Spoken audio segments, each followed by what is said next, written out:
you for all of your help. Yeah, alright, y'all have a nice day. You too. Thank you.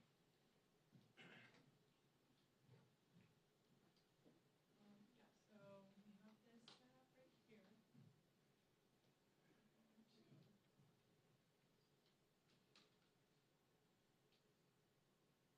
Do you want to plug that computer in right here, please? And then just insert it into the charger and insert it to the top like this.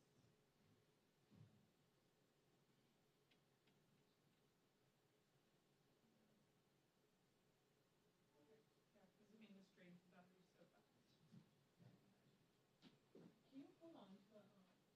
It kind of slips a little bit, so you need to keep it a hand on it. Yeah.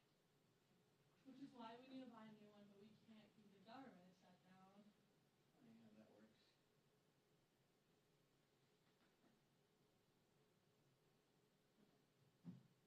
Moving forward. Step.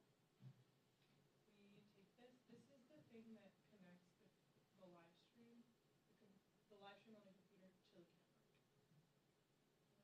Is that anything? You good? Oh, whoops, sorry. Insert it. You insert the flash drive. Take it over. Nice.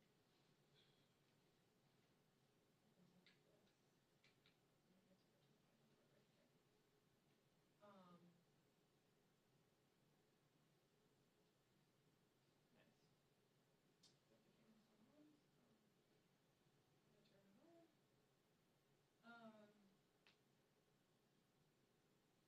Great.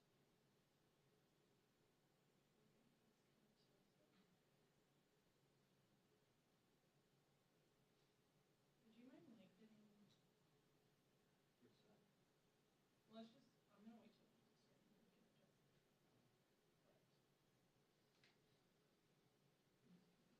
and we can adjust it. But eCam is always when it's open and now we can see it's connected. Awesome. Okay. Unless the tripod comes up over Evan's house a little bit more with the computer.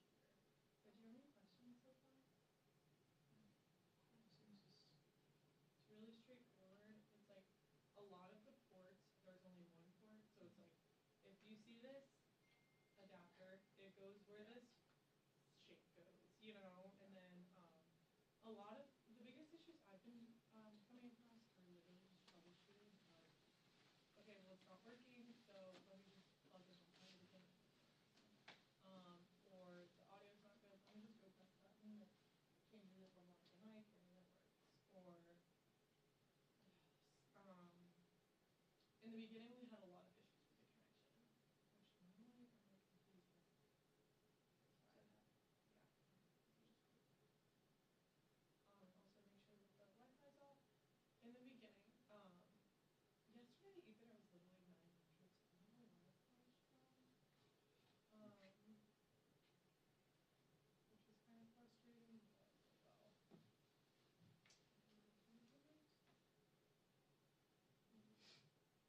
well.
For a second?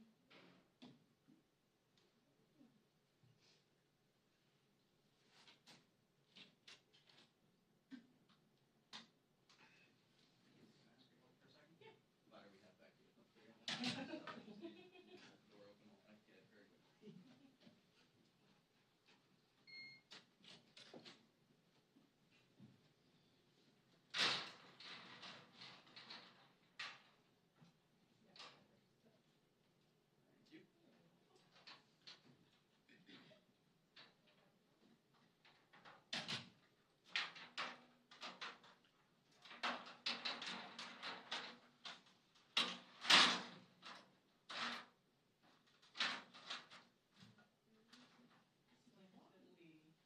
Yeah. Well.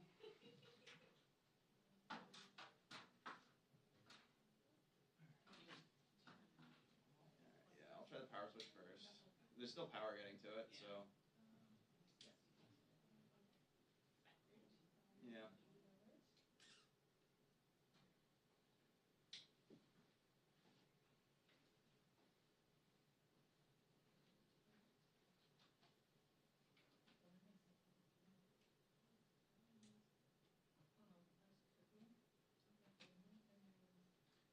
All right. Hopefully we'll keep it on the compressor.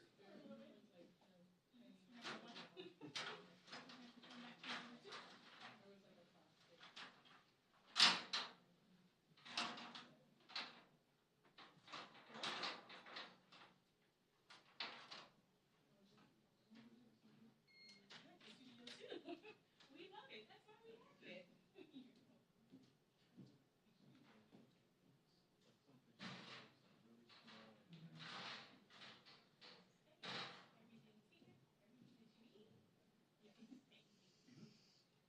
Everything you know on this interface. On top left-hand side is where we keep the audio. So we always use the cam link form as the audio source. Unless Microsoft is there of speaking, we keep it muted. But when it's not, we unmute it. And you should typically see some feedback about the green bar. If you don't and it's frozen, that means that there's not a lot of audio. But we always like to keep it muted unless Microsoft is speaking because they have a really good chat with iTunes or something. You know, like private, we don't need the live stream scenario. Also, before the live stream starts, typically like to start at like 9:53 or 9:50, 9:55, whatever works, and we use the appropriate cover photo. So because this is a House GOP press conference, we use this one. The way to trigger this is you click the eye. Very self-explanatory. If there's an X over the eye, that means you can't see it. If there isn't, that means you can. So when he does walk up, so to get started, muted, and turn on the eye, and then click new. If it is a House GOP stakeout, we use the stakeout cover photo. If it is a Lisa McLean only press conference, we use the Lisa McLean logo. And then now we text. You see new. You X out of all of it except for YouTube. I was home probably like around 2:30. I said wrong for a bit. If you type in the appropriate title, which is Another House housekeeping GOP order that press I conference. couldn't do while I was here. So I did 2:30. Still a good turn. Yeah. No, you beat traffic. I know. Yeah. It's better than some days when you're just literally leaving right at the pit. Turn visibility to privacy. Yeah, sometimes I'll just sit out rather than try to get into the mix of it. Especially if you're going into Maryland or. Other than that list. So yesterday I actually took the metro and the day before You don't want to do a I took test. the metro everything. So my commute can be anywhere from 35 minutes to an Go hour. live now. Problem is, I rarely have a phone in it. So Tuesday, when it was raining a little bit, there was an accident on my vehicle. It took me, usually takes me 15, 20 minutes max to get from my house to the metro station from just driving. Tuesday it took me 51 minutes. And then from there, like Waze was telling me, it's gonna be another 58 minutes for the next 12 miles to get from my house to the office. This is test 1 2 3. Test 1 2 3. Great, thank you. Next day, I was like, guaranteed 40-minute max commute rather than Phenomenal job. maybe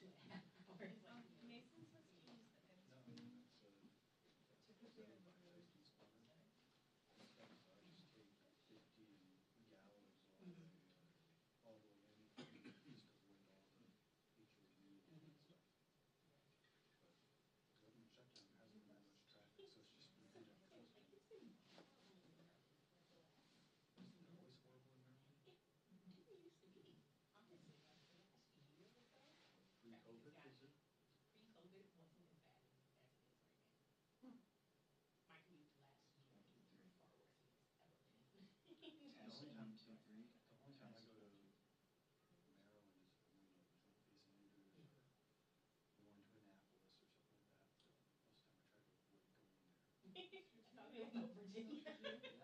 Well, Let me click. Virginia, there's always something you need from Virginia. No? I've never said, you know what I need? And now I it's need to just go like- into Virginia for something. I- But I'm a Maryland girl, born and raised. So Cool. it's just like, I'm gonna turn it off for a few minutes. I mean, like yesterday, I got sent to John Bolton's house Okay. in Bethesda, Maryland. oh gosh.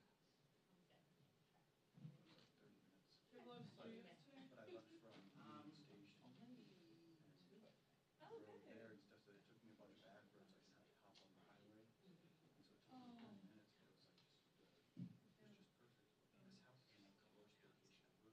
It's on like a busy road and there's nowhere for you to pull over. So it's, I mean, you pretty much gotta make yourself a parking spot, and that is like, okay,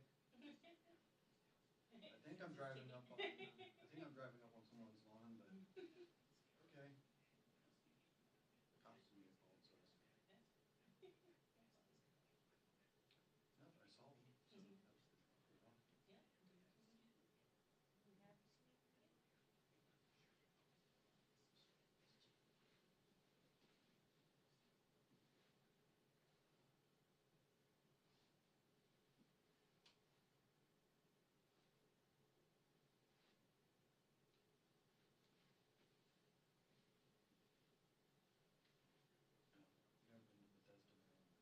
You know, I've never been to Bethesda, Maryland.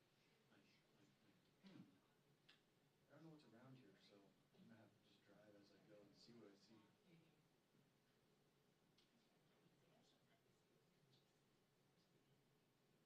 The funny part of it is, it's like, you know, there's like 3 cameras out there outside of his house yesterday, so it's like traffic solves. But then I think it was all the neighbors just doing laps around Right. and stuff.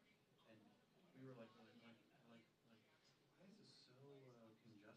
It's just a 2-lane road, and it's not like considered like a main thoroughfare. It's like just a side street. I'm hoping I don't have to go out there again because it's a little dicey getting around.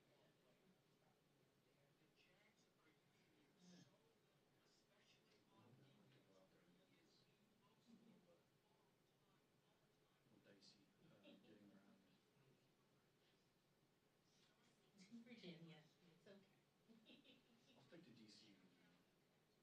Maybe I'll go into like, you know, Maryland if I have to. We can balance it. We'll cancel each other out. But I didn't know how DC and Maryland were so connected. Like I'm like driving in DC Yeah, and you I can see, literally like almost shoot in Maryland and you come off as an individual. yeah, like a block or something like that. And I'm just like, how does that work for like, I mean, if I was a police officer, I'd be getting confused every day. I would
loudly. Yeah.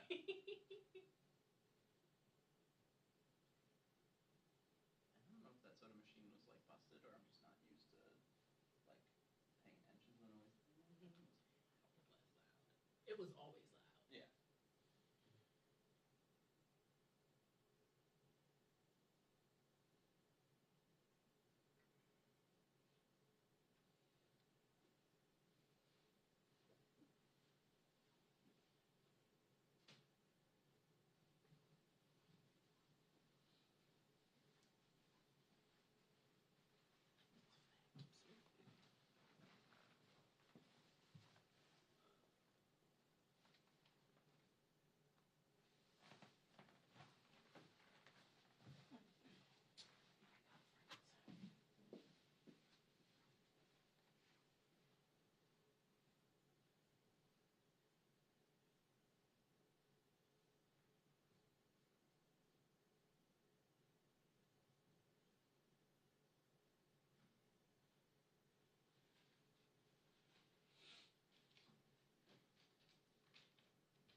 Chad's here though.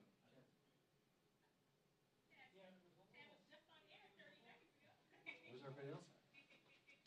You've got to stand in for the entire press corps here. I can't believe I'm one of the first.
You got peace and tranquility following you around?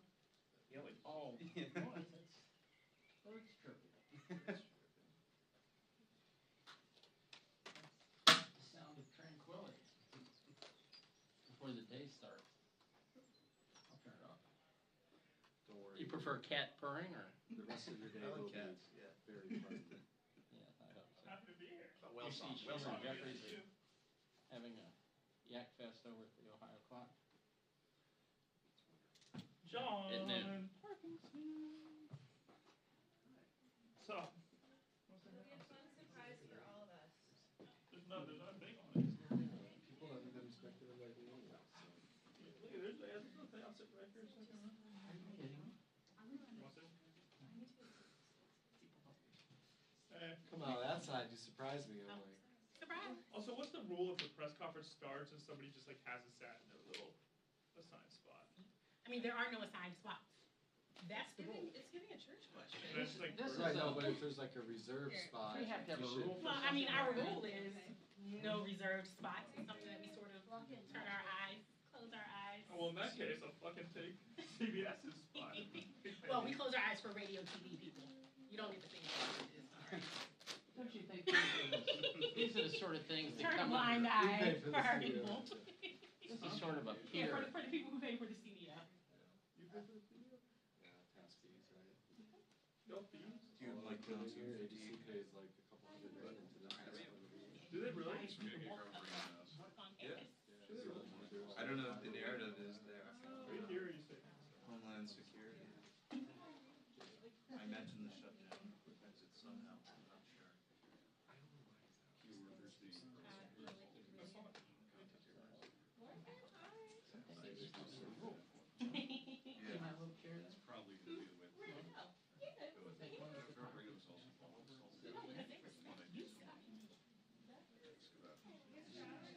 I don't know the reason why you don't care about This is a really great video. maybe you do, I just wouldn't know. Cops not getting paid. Do cops miss paychecks? Federal law enforcement, Yeah. I think they do, there's been, if I recall correctly, some talk about maybe using some of the resources that the military pay federal law enforcement, but I don't think it's a couple weeks ago. Federal. Speaker Johnson says Trump administration searching for ways to stop Capitol Police. Honestly, The who duck is it? is back. FBI agents, it's like shut Uh, ordered it.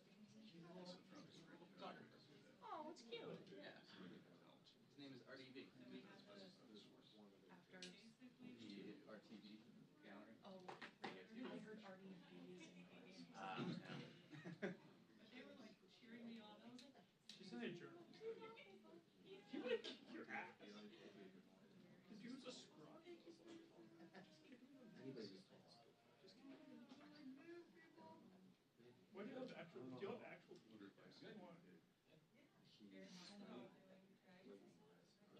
Why?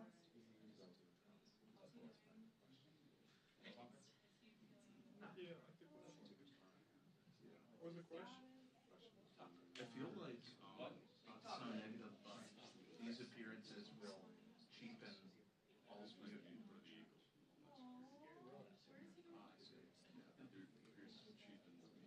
cheapen all the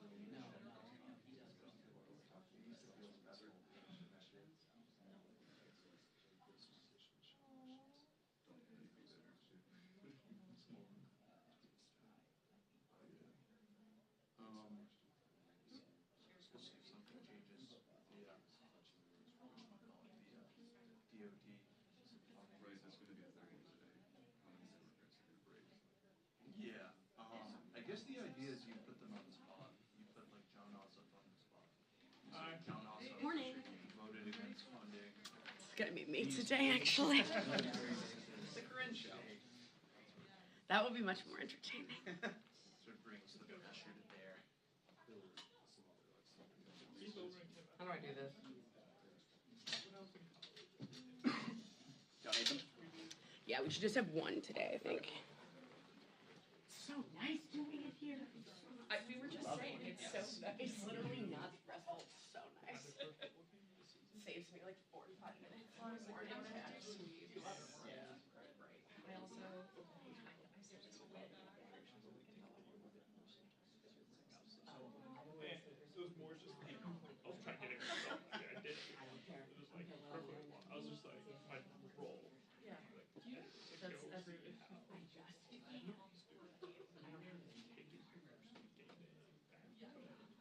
that's why I like take a look. Campus quarters, the bar scene, people tailgating, but there was just one. Like it was kind of sparse, and then there was like, so it was like, oh, sparse people. That was all. That was just so people outside. I think this is probably the most people. And like, you know, like it wasn't like just like trying to get. They've like run out of a lot for work involved in our agency, and a lot of them. And so they like, they're back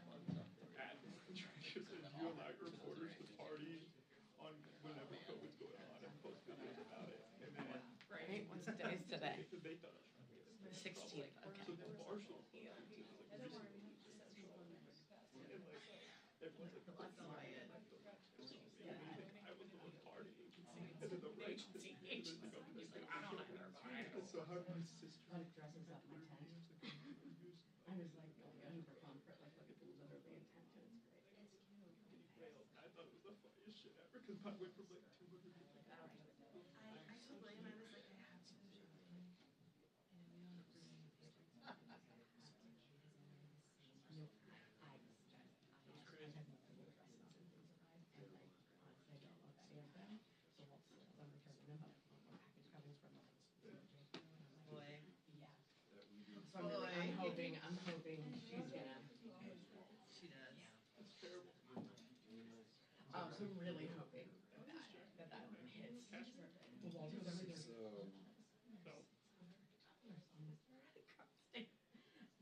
Well, Walter's over there.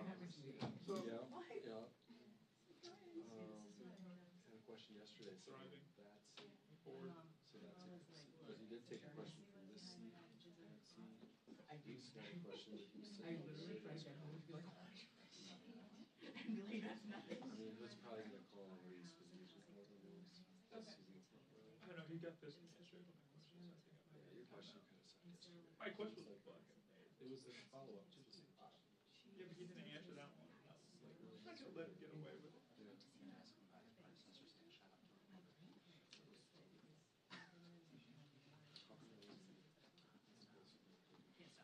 I've never come to listen to Dave's way.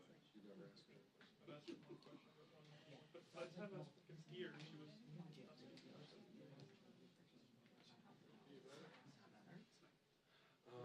Just gonna break this up and then correspondence.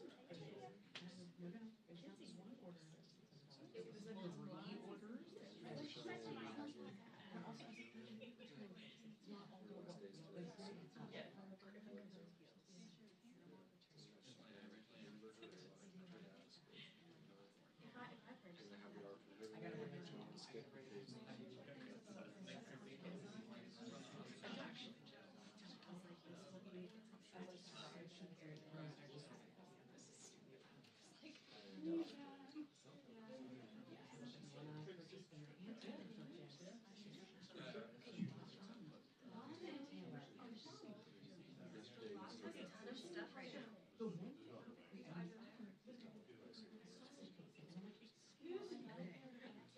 Offended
mother-in-law is living with us until February, then we're taking a vacation on April, pretty expensive to us.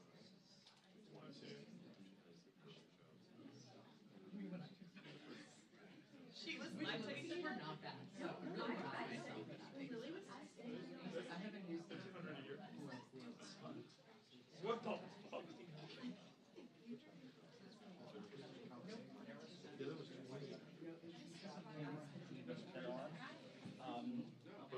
So I don't know, or you can take big chunks of it, or whatever you guys would be interested to do. I said, look at the, half hour ago.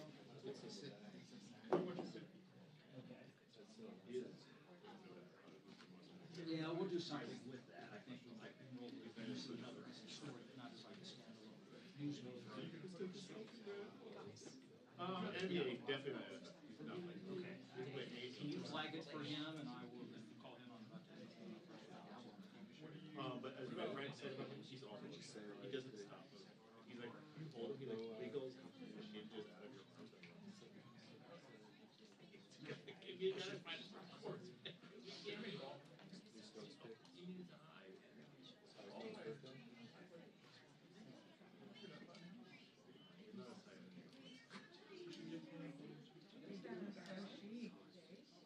But he's only one. He's a giant. Do you think what's wrong with that? Look at how big this kid is. He is 13 months old. Like, he's gonna be dunking into like a fucking 4-year-old. The sweatshirt he's wearing is from 40. He's bigger than that. He can sit in a regular chair and still be fine. I don't know how this happened. Like, I don't understand. Like, is your wife fast? No. I mean, I guess he's just tapping some deep, like, liking. Yep. That's awesome. Half of his words are well. So it doesn't it's not like he speaks. I love to have like talk about the weather. I can't talk about your wife? That was her first one. So she speaks my mother-in-law speaks. So it's not specific words, but he knows the moon. His son says the 40 word. Daddy, that's what he's called. Other words. So your mother-in-law.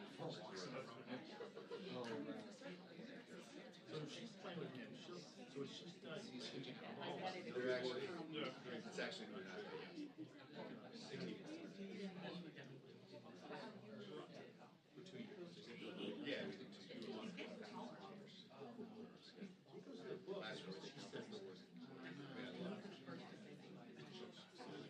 So he's going to be a smart kid. I hope so. And Incredible. He just got it. road's coming. That was great. It was great. Put a basketball in his pocket. He has a soccer ball in his pocket. He has a basketball. So we use the mini basketball, but he needs to also they want to teach whether it's teaching goes around.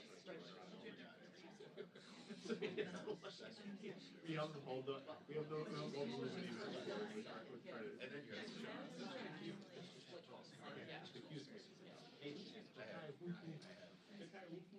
five different streams of musical concerts. And so what about the video? Is that because I was I force out the next one. who was they shot it like this and then two cameras.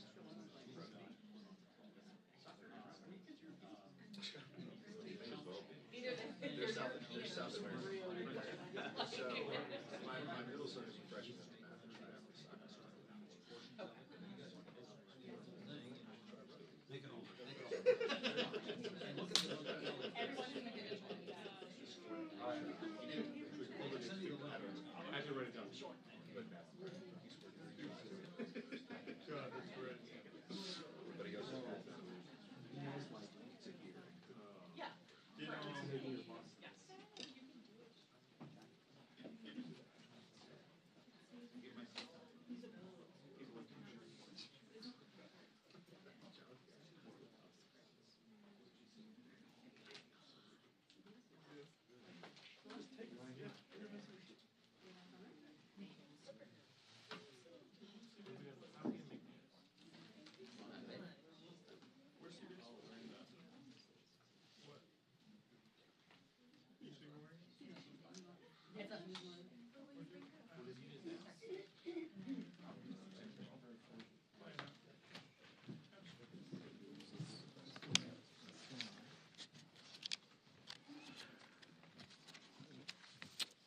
Good morning, everybody. Welcome to day 16 of the Democrat shutdown. The Schumer shutdown is very real and very painful for real Americans. We're going to share a little bit about that situation with you this morning, and then get an update on one specific segment regarding Homeland Security and what that's doing for the security of our country. If you're keeping count, 9 times the Senate Democrats have voted to keep the government closed. All the House Democrats except one voted September 19th to shut it down. So this is 10 total times now that Democrats in Congress have voted to close the government. And we know what that means for real people. We know what it means for our troops and our Border Patrol agents and TSA agents and air traffic controllers and everybody who relies upon services around the country. It's very real.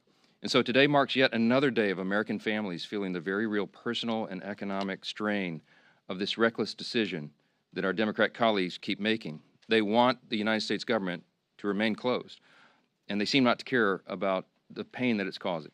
They have offered no plan. They have offered no strategy. They have offered no common sense path forward for ending this situation. And so many of you have asked all of us, how will it end? We have no idea. It's up to the Democrats, and they have to decide it. And judging by their outrageous behavior, the Democrats appear perfectly happy to keep the political theater going while real people suffer. And that's why House Republicans made the responsible decision for our members to spend this week in their districts working for the people. They're helping their constituents. They're helping the American people navigate the mess that the Democrats have created. Staying back to work with our constituents was a decision that we made very thoughtfully, and we made collectively as a group, House Republicans. We have so much of that work to do. That's not some talking point. It's not some strategic tactic. We made that decision out of urgent necessity. So I want to highlight here just this morning, just very briefly, just a couple of examples, a small sample of some of the very important work that House Republicans are doing on the ground right now to help Americans through this difficult time. In the state of Michigan, for example, our members are sitting down with veterans, men and women who risked their lives for our country, and they're struggling now because the services they depend on, health services, for example, have come to a halt thanks to the Schumer shutdown. So in Michigan, our Republicans from the House are there working through those situations. In Texas, many of our Republican colleagues have met with some of our brave Border Patrol agents down on that southern border who are still reporting for duty without a paycheck. In Montana, Congressman Ryan Zinke helped park rangers who are keeping the parks open as best they can for families and travelers, even as they themselves go without a paycheck. Across the Midwest, we have members who are meeting with local and regional airports to hear firsthand how furloughs and blocked paychecks there are hurting the people who keep our skies safe. Really important stuff. In rural communities around the country, Republicans are working hand in hand with their local hospitals to make sure that the $50 billion rural hospital fund that Republicans got signed into law in July 4th is accessed. It reaches the people who need it. And they're doing that work while the Democrats are demanding to kill that essential fund that is in their counterproposal for the CR, one of the many outrageous things they've claimed they want to do.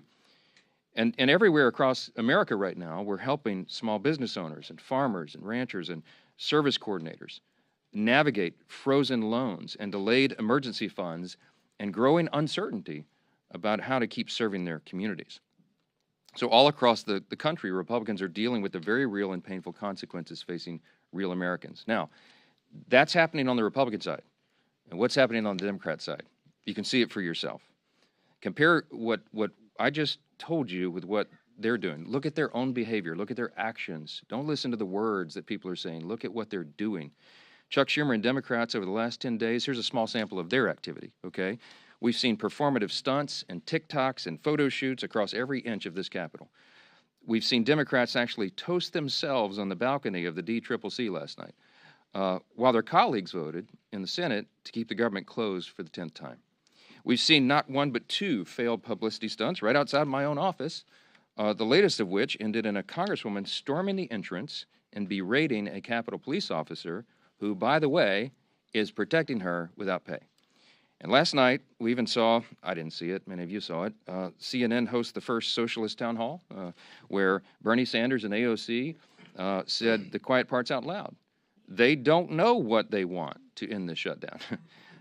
They couldn't provide a single viable solution for the mess that they themselves have gleefully created. And by the way, those are the real leaders of the Democrat Party. We all know it, AOC and Bernie. Good luck with that. And amid all that, Chuck Schumer is actually bragging that every day gets better for his party. As you know, that is his words, not ours. All this would be laughable if it didn't come at the cost of American families, and it really is deadly serious.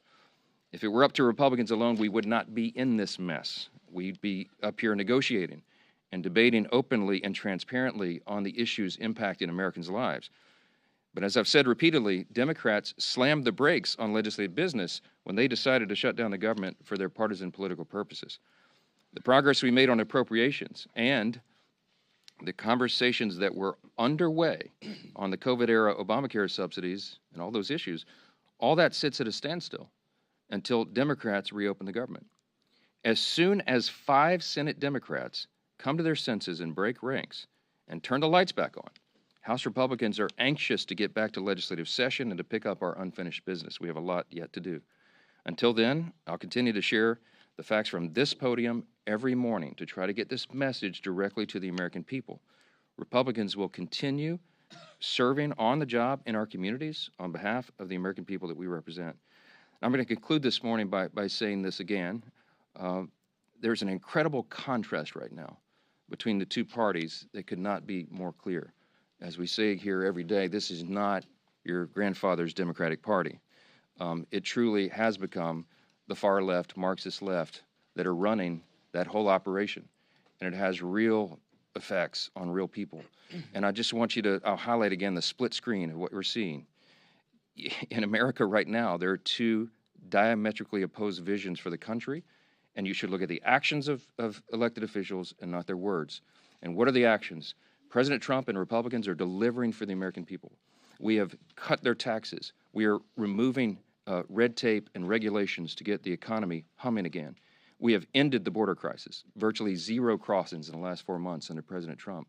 We are ending the crime crisis around America, taking heroic measures to make sure that happens. We're cutting fraud, waste, and abuse out of government and making government more efficient and effective for the people. And right now, President Trump is resolving international conflicts, restoring peace through strength around the globe. That's just a small sampling of what's been done by Republicans in the last 9 months. And what have Democrats done the last 9 months? On the split screen, look at the other side.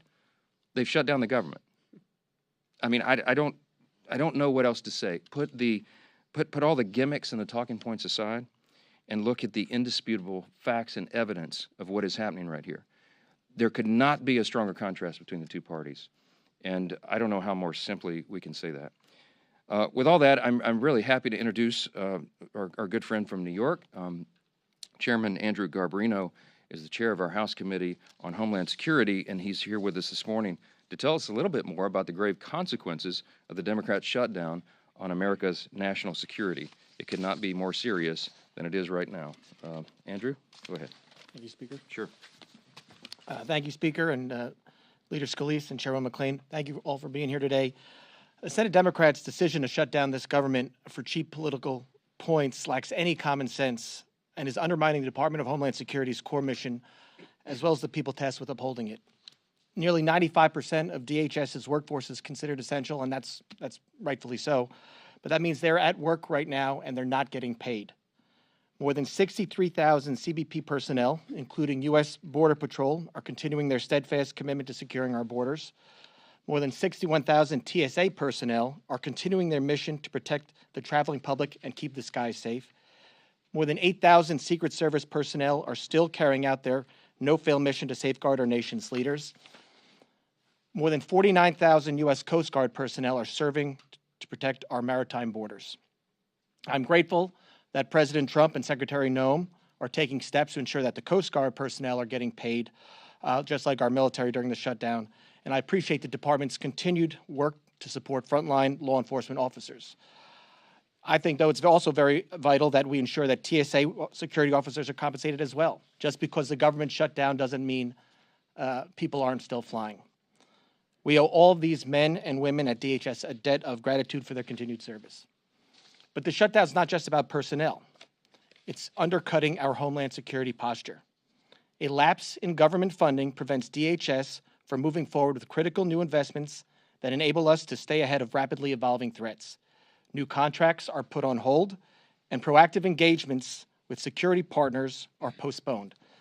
Shutdowns also disrupt the disbursement of vital grants from the Homeland Security Department to our state and local law enforcement partners. This undermines preparedness efforts and makes our communities less safe. Voting against the CR also, the Democrats have allowed crucial DHS authorities to expire. One of those is the Cybersecurity Information Sharing Act of 2015. Without that, 90% of our critical infrastructure is owned by private companies. They can't communicate with us right now. They can't tell us when there's a cyber attack because this lapsed. Every second we go without the ability for them to share that information makes us less safe. They've also the counter drone authority has also lapsed. That was in the CR. Without this in place, agencies may not be able to swiftly take down malicious drones before they threaten U.S. airspace. There are dozens more. In short, this shutdown is making our country less safe. And I implore Senate Democrats to do the right thing and reopen the government now. With that, I would like to bring up Leader Scalise.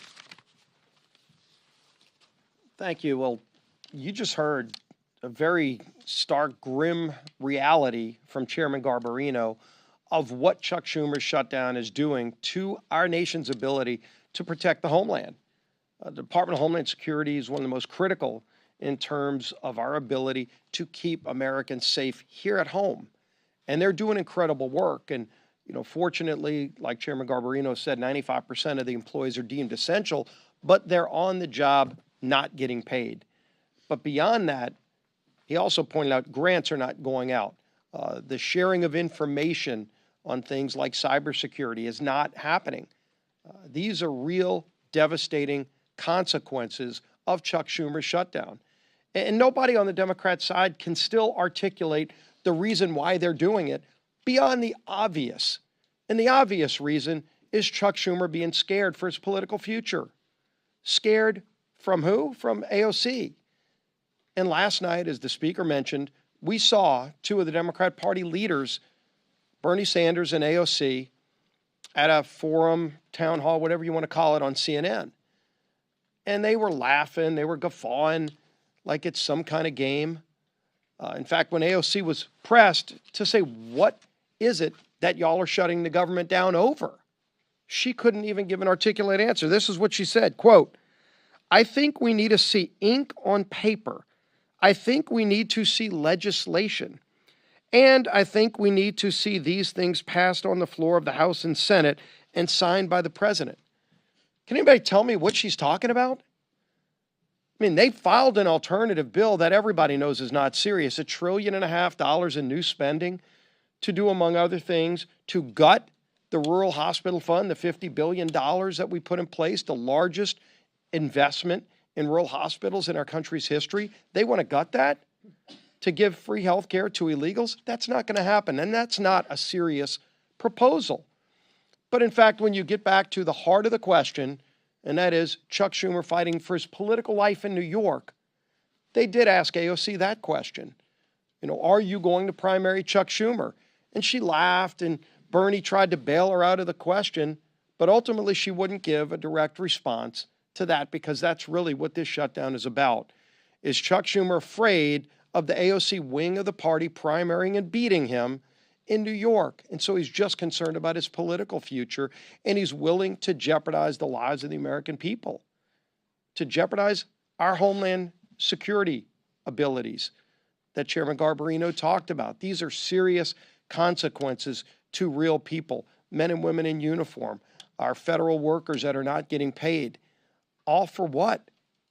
For the gibberish you heard last night? They cannot articulate even what they want. We presented a clean CR that Chuck Schumer himself voted for in March. Very straightforward bill to fund the government and open it up just to give us more time to negotiate our differences. Very big differences that we have on policy, but we can't even get to those policy negotiations while Chuck Schumer is shutting down the government. So Senator Thune's doing a great job of trying to find a way. to keep bringing the bills back up until one day just 5 more senators on the Democrat side come to their senses and say they're willing to get the government back open so we can resume those negotiations. And we stand ready. We've done our job in the House, and we're ready to get back to work. There's a lot of work stacking up, but while Chuck Schumer keeps the government shut down, it's hurting millions of real families across America. With that, turn it over to our conference chair, Lisa McClain.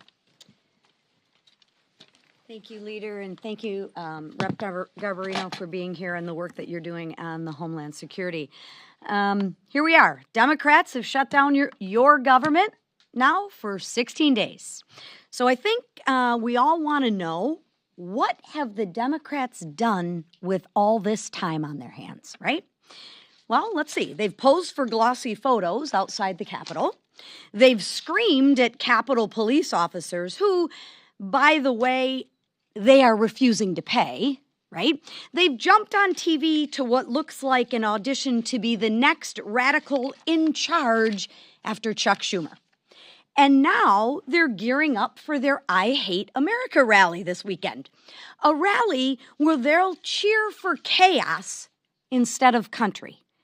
So take note of what goes on at that rally. Take note of how they put Americans first, really. Now, let's contrast that with Republicans who are doing what we always do, and that is actually working for the American people. And let me give you some examples, and I know our speaker talked about this, but I think this bears repeating again. Pat Fallon, who was in Texas hosting a town hall. Congressman LaLota connected with more than 8,000 of his constituents in New York doing a teletown hall. Congressman Collins held mobile office hours in Georgia. Congressman Walberg in my home state of Michigan brought veterans together in Michigan to tackle problems right now with the VA. Congressman Zinke actually rolled up his sleeves, literally rolled up his sleeves in Montana to help Yellowstone National Park to clean it up. That's the difference. One side delivers solutions and the other are showboats. Republicans passed a clean CR to keep the government open. No gimmicks, no tricks. We actually want to govern. We did our job. And then we got back to work for the people who actually sent us here. Democrats, they saw a shutdown as leverage, as a chance to push for more wasteful spending. And don't take my word for it. Look at what they want to do, $1.5 trillion. You should never use a shutdown as leverage for more wasteful spending. But that's exactly what the Democrats are doing. Well, I have news for them. It's not going to work. Republicans are united behind the work that we've done for the American people. We will not hand out government benefits to illegals on your dime. We will not repeal provisions that cut waste, fraud, and abuse. And we will not cave to Democrats' $1.5 trillion in spending. So it's time for the Democrats to wrap up the photo shoots, stop actually attacking law enforcement, and end the who's more radical contest. Let's pass our clean bill and get back to work for the American people who sent us here. Thank you. All right, time for questions. Chad, go ahead. Mr. Speaker, good morning. Good morning. I know what Republicans have said, saying the shutdown is because Schumer is afraid of Ocasio-Cortez. There have been questions to Ocasio-Cortez. Schumer saying, is this because you're afraid? Are you going to challenge in a primary? They deny that. I understand the tension here about the shutdown. Just because you're saying that that's the case does not necessarily make that true. When they deny that, why should we continue to say, okay, it's because they're worried about their left flank, or Schumer's worried about Ocasio-Cortez challenging him in a primary? Well, look, I'll be intellectually consistent. Tell you, don't listen to what politicians say. Look at the actual evidence. I can put on my evidence here. First, Exhibit A is what AOC actually said last night. She did not disclaim that she was running against Schumer, and there's a lot to talk about that. You don't have to take my word for it. Most of you have written about that. But then also look at the evidence. Exhibit B would be what happened in March. And when we began all this, and I think at the first or second day of the shutdown, I brought you a magazine cover that I had on a big stack on my desk, the Washington Examiner, and it was a cartoon depiction of Chuck Schumer leaving the Senate with a box with all his belongings as if he'd been fired, and he had this shameful look on his face. And all the House Democrats were drawn behind him, screaming at him, holding up signs saying he was a traitor, etc. And that's the abuse he took from the far left corners of the base after he did the right and responsible thing, by his own words, not mine, the right and responsible thing to pass the continuing resolution in March. We have the identical product on the table today. What has changed? Don't take our word for it. Just go look. The only explanation for this is that Chuck Schumer does not want to face the heat and the scrutiny and the abuse that he took in March for doing the right, responsible thing by the far left voices in his party. When Bernie and AOC get the full stage for a CNN, the first socialist town hall, I hope they're proud of themselves. They are the voices of the party. I mean, they are. Look, Mamdani is on path, shockingly, sadly, frighteningly, to become the elected mayor of the largest city in America, the once cradle of capitalism. There is a Marxist rise in the Democratic Party, and the old guard, and I'm saying old guard, Chuck Schumer's been here for 44 years, okay? He is not the flavor of the month, and he knows that he's going to get a challenge. If it's not AOC, it'll be another disciple of Mamdani or somebody like that. They all know that. Ask Hakeem Jeffries why he has not openly endorsed Mamdani for the mayor of New York. He's in a real bind. Because Hakeem Jeffries, while he's a far-left progressive politician, he's not a communist. But you have to aspire, you have to say, you have to stand for the farthest left ideas, socialism, communism, Marxism right now, to be in favor in the Democratic Party. This is not your grandfather's Democratic Party. They wouldn't recognize it. And that's the dynamic that Chuck Schumer is dealing with, and that's why he's drawn the line right here. He had to show a fight, and everybody knows it. It is plainly on display. Yes?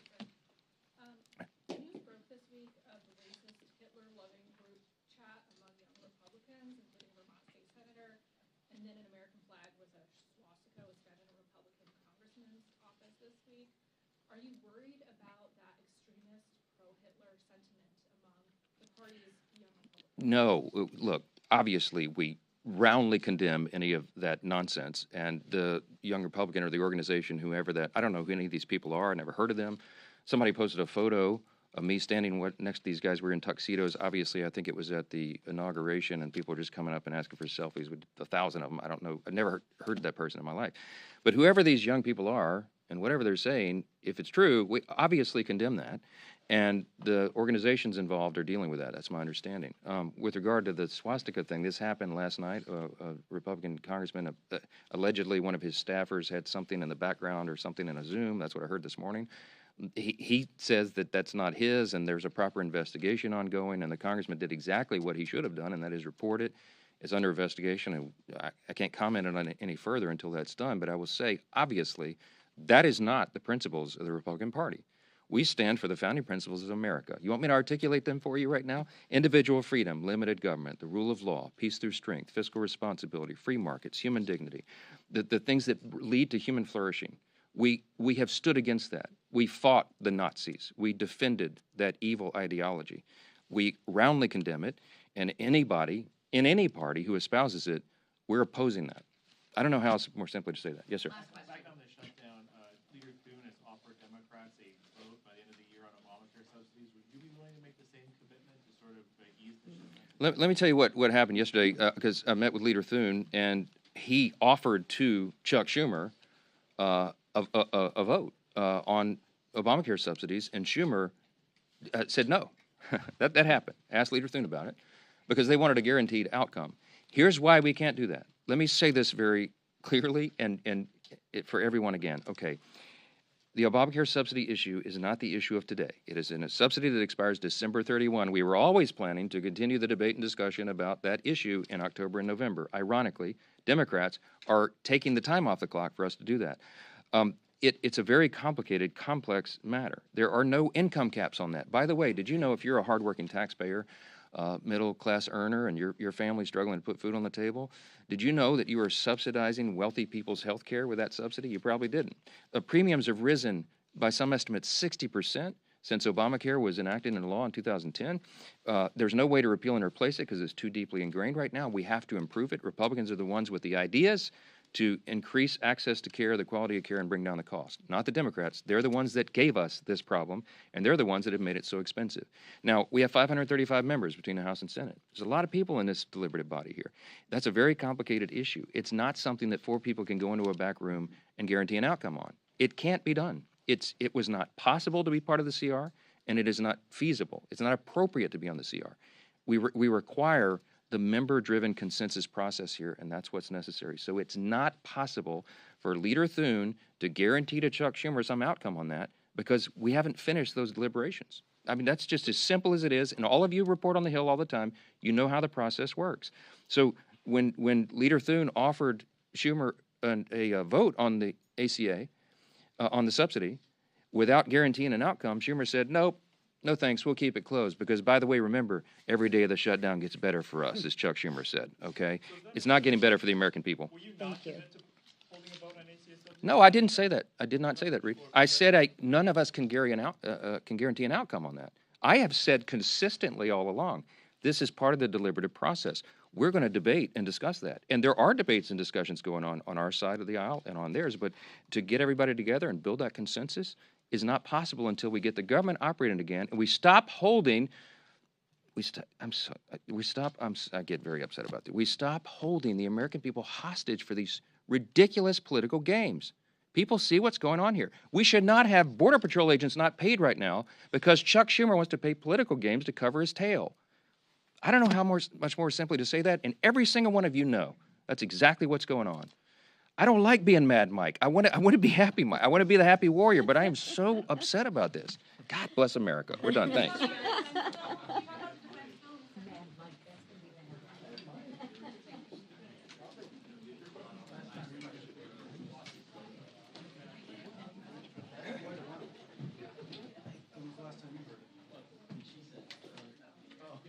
Posing for glossy photos.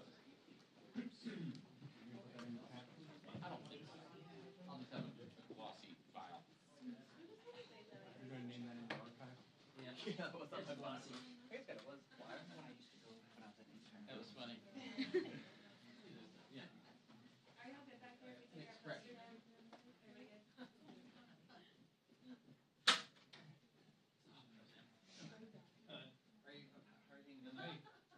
So this chump wants to go to Capitol. Should I just go there? When was the last time you went to Capitol? Yeah, I'm still getting sharp. Is it crowded? Is it like a snake? I mean, senators are. Hi, Scotty. We'll see you tomorrow. Sure will. 10 a.m. tomorrow.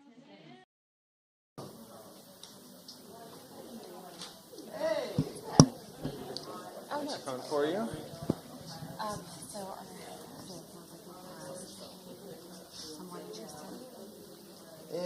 I mean, the highlight I'm going with Durban is, we're not going to have a solution unless the president gives not approval. I mean, he personally likes the idea of this side-by-side vote. Yeah. But, So they can just say the House and Trump are also involved. And so, like that. Thune would offer this without being, I think Thune is very. Both are pretty closely monitored by the House. When we went to the Oval Office, it seemed when Leader Jeffries and I told President Trump about it, he was just beginning to understand the depth of the crisis. But they either don't understand it or they're brutally callous. So interested in tax cuts for the very wealthy that they're willing to just savage health care for the American people. And then a few Republicans, if they want to act on health care at all, many of them don't want to do anything, particularly in the House, where they seem to hold Speaker Johnson in a frightened situation. He's so afraid to do anything about health care because his right wing will attack him. But for those who want to act on health care, they think we can wait till the very, very last minute. But the reality is it'll be far too late for the American people. And many of them will be stuck paying outrageous amounts of money. The vast majority of Americans who have health care, who have ACA health care and other health care, are going to have to make their decisions by November 1st, not January 1st. Yet, despite this crisis, despite the enormity of the increase in costs that Americans will have to pay for their health care, Republicans continue to dig in. They continue to say, we don't want to help on health care. We don't want to negotiate with Democrats on health care. They say there's nothing to negotiate. That's got to change soon. Has to, for the sake of the American people. Democrats want to reopen the government as soon as possible so people can get back to work, so government services are not interrupted. But we need to fix the ACA premiums right now. If Republicans fail to act now to lower premiums, the American people will correctly, wish it didn't have to happen, wish we could solve this, but they'll have to hold them, the American people will have to hold Republicans responsible when they face financial ruin. Now on the No Kings rallies. In a few days, millions of Americans in cities, towns, villages, rural areas across the country will exercise one of the most fundamental rights under the Constitution, one of the greatest things about America, exercising the right to peacefully protest, exercising the right to free speech. This weekend's No Kings rallies will be an affirmation about what America is all about. We are a democracy in America. We have no kings, despite the fact that Trump has even said he wants to become one and is acting in ways that are a threat to our democracy. In America, we do not have dictators, and we cannot allow presidents to transform the presidency into some form of dictatorship. And now more than ever, for that reason, it is vital Americans from one end of the country to the other stand up for our basic freedoms, because Donald Trump is eroding our democracy day by day by day. So this weekend, I encourage Americans everywhere, Americans who love this country, who care about our democracy. I don't care if you're a Democrat or Republican or independent, a liberal or a moderate or conservative. The vast majority of Americans want to preserve this democracy. And the No Kings rally says that in a very strong way, where millions of Americans, millions will come together to say just that we don't want kings in America. I will join the marchers to celebrate what makes this country so great. And I say to my fellow citizens, do not let Donald Trump or Republicans intimidate you into silence. That's what they want to do. They're afraid of the truth. Republicans are going apoplectic because Americans are exercising their right to free speech.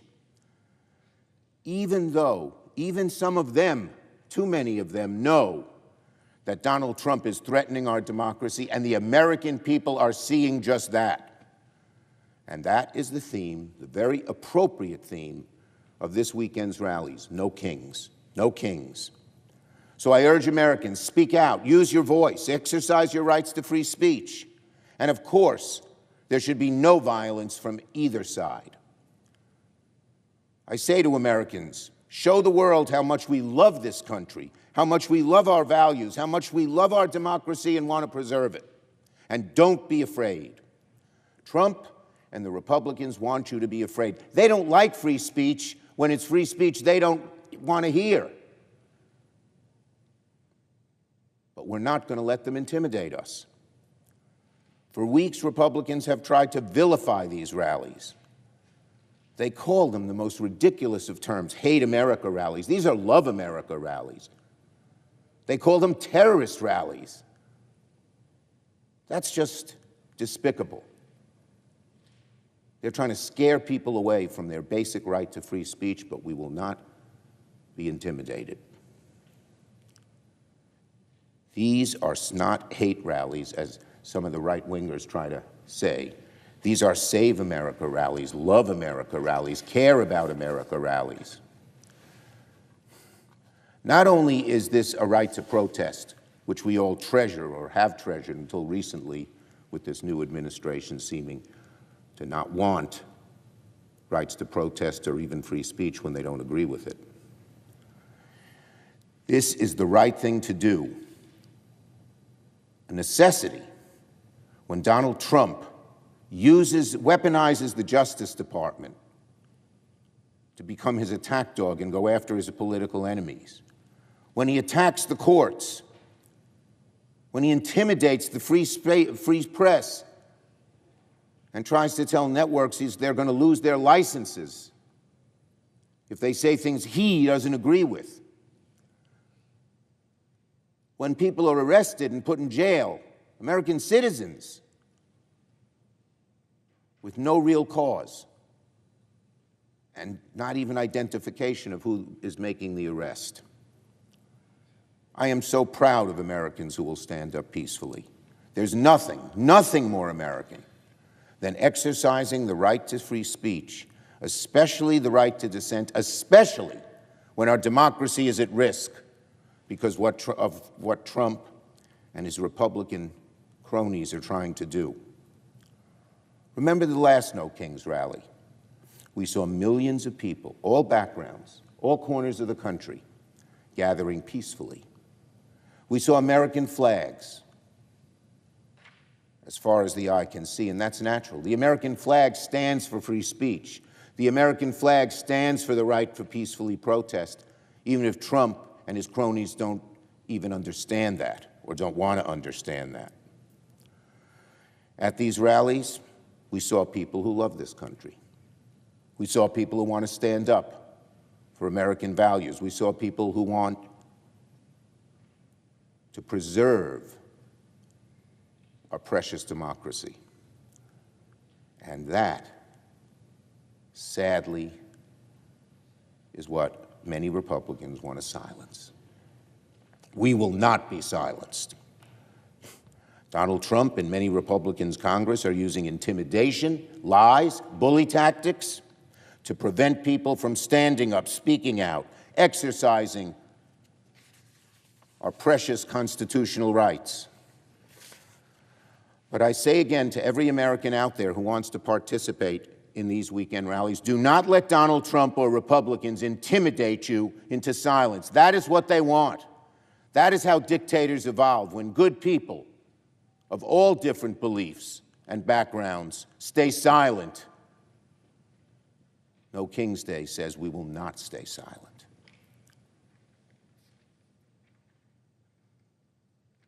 Do not, I say to the American people, do not be afraid to exercise your right to free speech. Be proud that you're doing it. Do not be afraid to peacefully protest against Donald Trump's eroding of our democracy, and do not be afraid to show how much you love this beautiful democracy, as the Founding Fathers called it, God's noble experiment.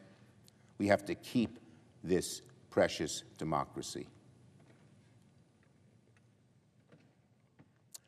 Now on the young Republicans, another sad chapter in how the Republican Party has devolved over the last few years. It's been 2 days since Politico published a horrifying story revealing thousands of private messages containing racist, sexist, and violent comments from prominent members of the Young Republicans organization. And yet, President Trump and the Republican leadership has remained silent. There's nothing but radio silence from Republican leaders who seem to claim they worry about combating political violent rhetoric. The silence from Republican leaders in the face of Hitler jokes and gas chamber jokes is deafening. Where are they? When they don't like somebody who says something on the left, they're the first to criticize them. Well, this is one of the nastiest, most vicious things that we have ever seen written by young Republicans, no less, and the Republican leadership, including President Trump, is silent. As I said, Republicans never miss a chance to preach about violent rhetoric when it comes from the other side, and of course that should be condemned. But now that it's coming from their own ranks, they're silent. Some Republicans seem to even excuse this vile behavior. This is amazing. The Vice President of the United States, no less, J.D. Vance, dismissed the messages as just a college group chat. Can you imagine if it was a group of people on the left saying some things, if he'd say the same thing? A college group chat? Does J.D. Vance really think glorifying Hitler and gas chambers is just a silly joke? Imagine if it came from the other side. We all know that Vance would be losing his mind right now. He'd be all over Fox News, decrying it. But now, since it's coming from his own ranks, he's just excusing it. Despicable, disgraceful, shameful. No matter if you're a Republican or Democrat in the middle, we all must condemn this nasty behavior and make it clear. This type of vicious rhetoric is unacceptable in America. And finally, on Gateway.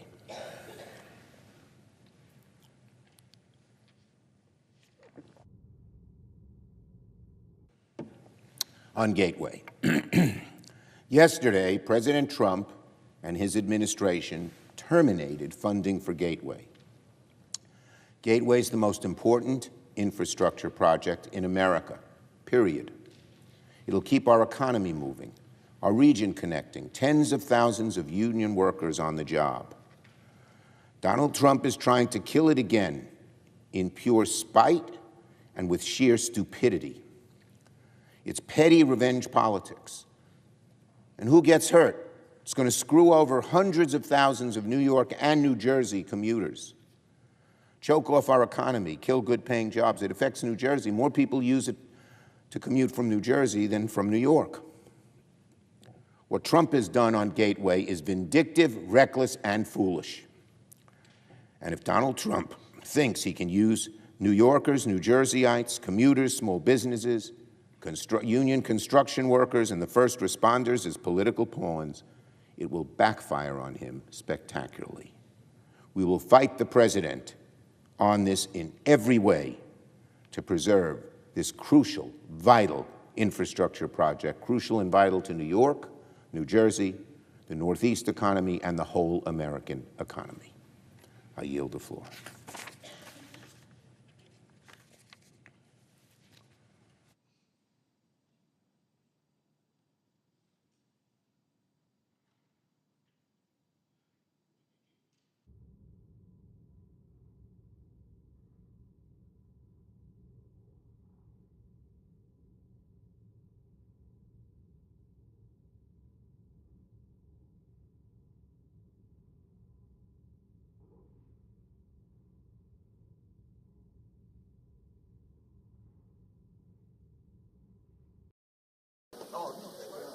It was perfect.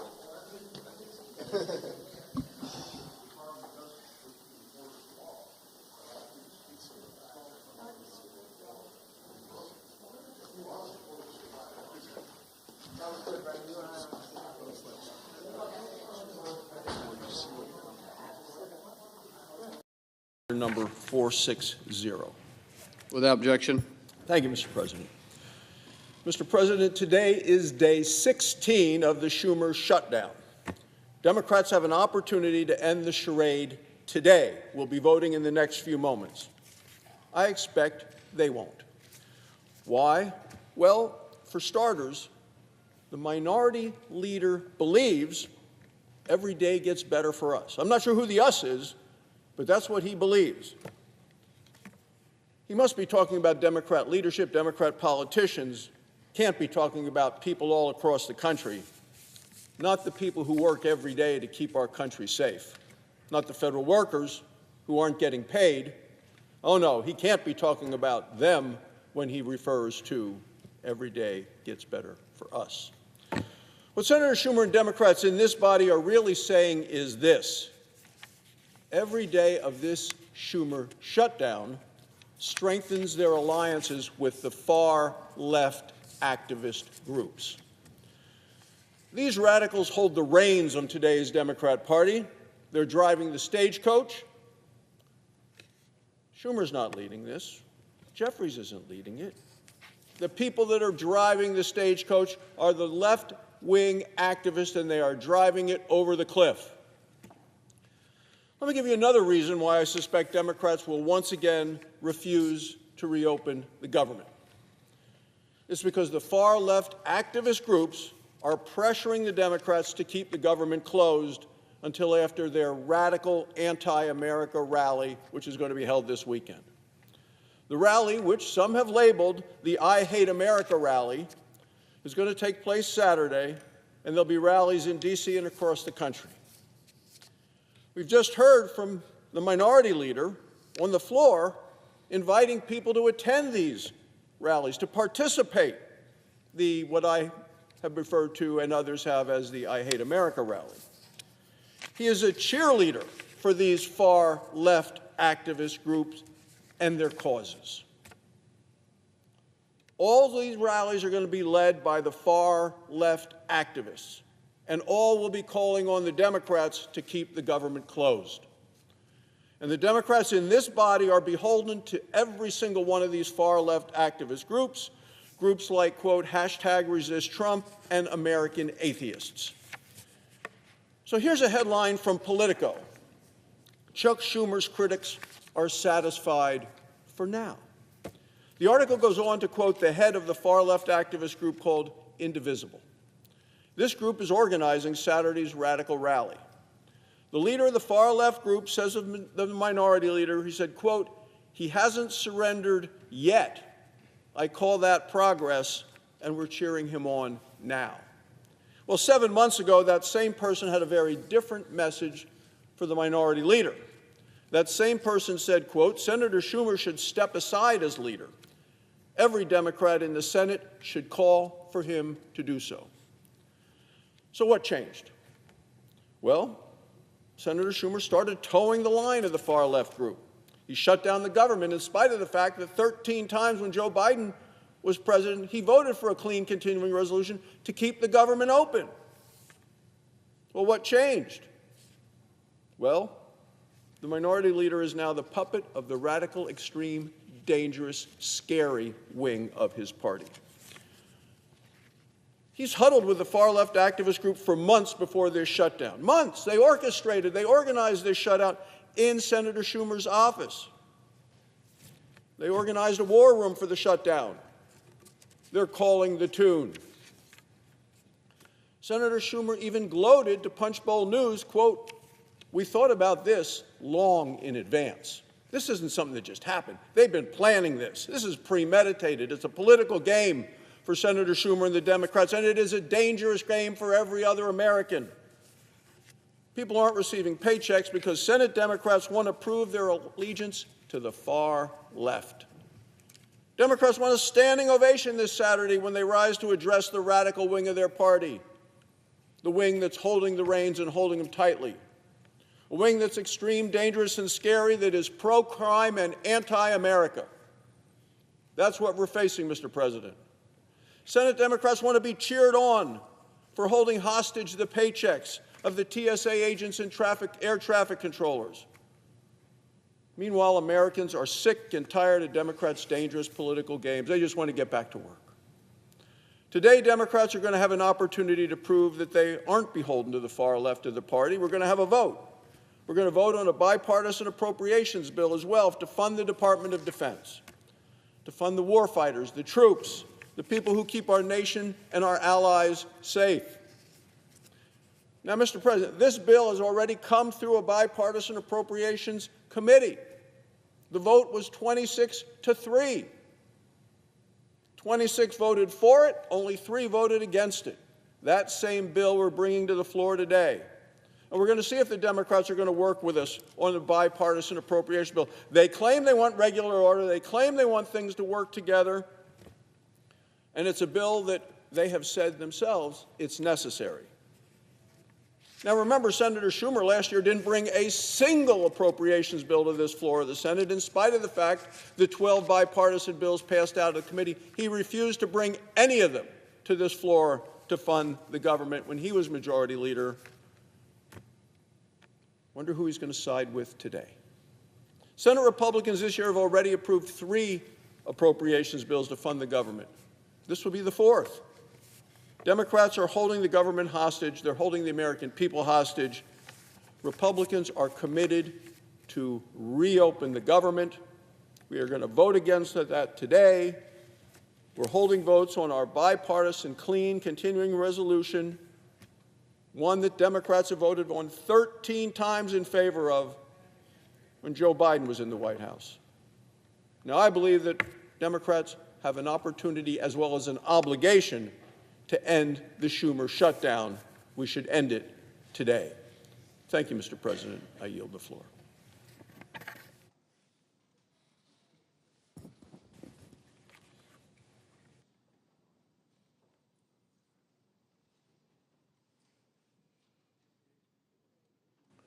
Mr. President. Democrat Whip.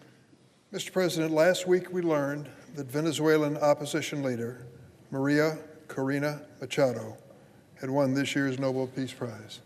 This is a photograph of her. She did so for her steadfast and courageous fight for democracy in the once proud nation of Venezuela that unfortunately now, under a man named Maduro, has descended into chaos and dictatorship. I had the chance to visit Venezuela in 2018, just before the country's strongman Nicolas Maduro staged a sham election. The years that followed were a predictable disaster, bringing further suffering on the Venezuelan people.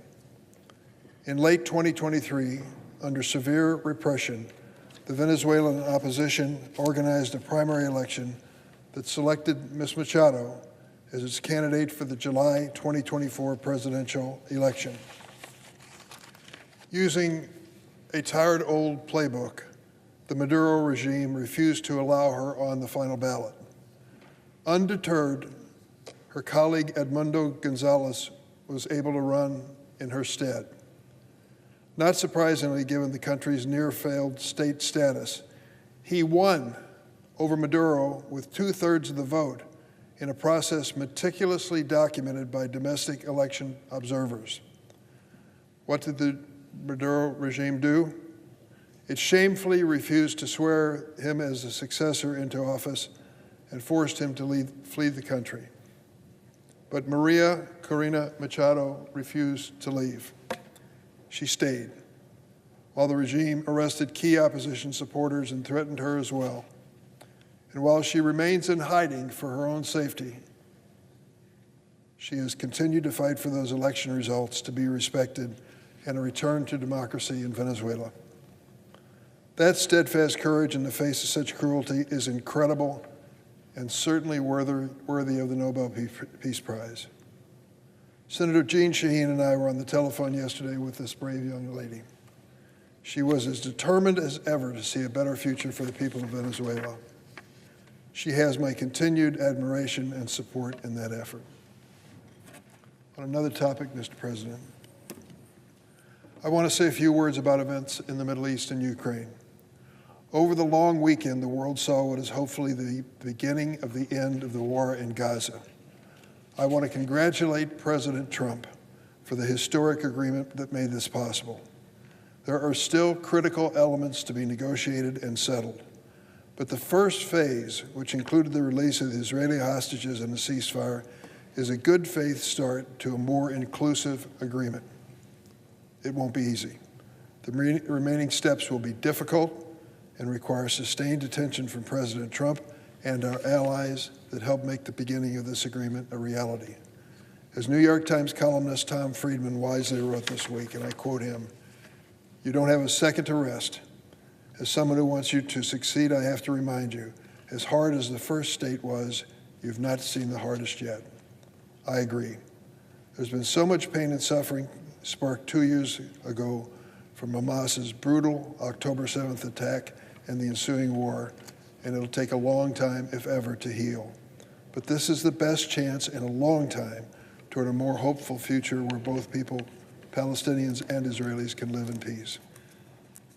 Similarly, I hope President Trump will now focus momentum from these events and equal attention on seeking an end to the war in Ukraine. I've said before, I don't begrudge President Trump for trying to engage Russian President Putin to negotiate an end to this terrible conflict. But it should be clear to everyone, And I hope it's clear to President Trump, Putin isn't interested or serious. In fact, Putin has only increased his deadly attacks on Ukraine since good faith outreach by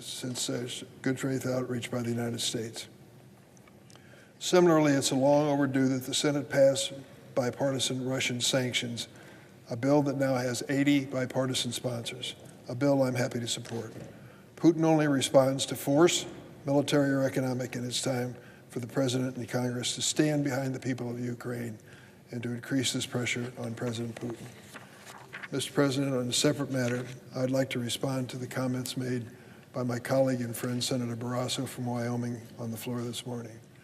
Why is this government shut down? Why? What is the reason for it? The President's party is in control in the White House, in the House, and in the Senate, and yet we've stopped and the government shut down. Why? Because there's a fundamental issue we're trying to resolve for the good of the American people. And what is it?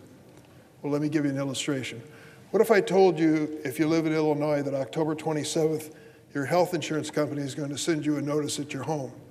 It's going to announce what's going to happen to your health insurance premiums on your insurance on January the 1st of this coming year. It's also going to tell you, for many people, there's going to be a dramatic increase. Dramatic.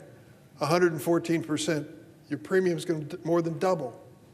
Some people will say, that's all right, got plenty of money in the bank, not worried about it a bit. But most people will say, doubled? It's already too high. What am I going to do? How am I going to afford this? What's it going to do to my family budget if I have to pay twice as much January 1st for my health insurance? How did this happen? Who did this? It's called the big, beautiful budget bill of President Trump. That's what did it. There's a tax credit that's available for millions of American families to help them pay for their health insurance premium. The Republicans eliminated it. And when they eliminate it, people are on their own to come up with the money pay for the health insurance. Is it important? I think it's critical. It's one of the most basic questions you're going to ask when you ask, how's your family doing? Are you doing okay when it comes to health insurance? If you had an unexpected large medical bill, do you have insurance to cover it? Well, for thousands, maybe millions of Americans, the new health insurance plan is going to be too expensive for them to pay the premiums. So what do? Well, you look for a plan that has a lot of money out of pocket expenditures by the people who are covered. It's a skinny policy, only in catastrophes and calamities. And that, unfortunately, is all you have. And in the meantime, you're in a situation where your family tomorrow may face a medical bill which could break the bank. That's what it comes down to. That's what this shutdown is about.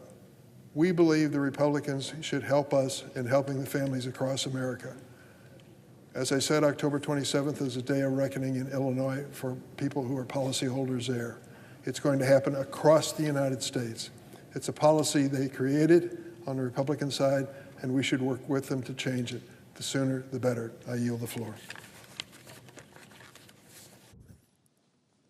The clerk will report the motion to invoke cloture.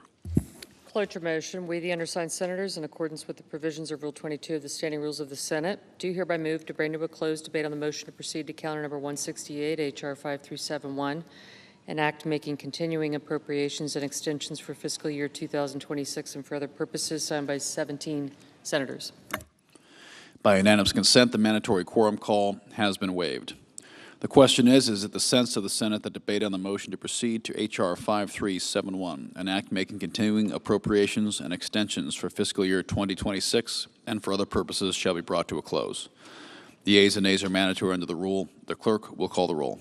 Ms. Alston-Brooks. Ms. Baldwin.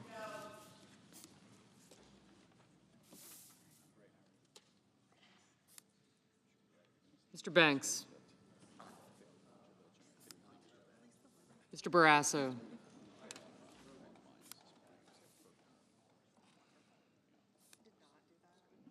Mr. Bennett.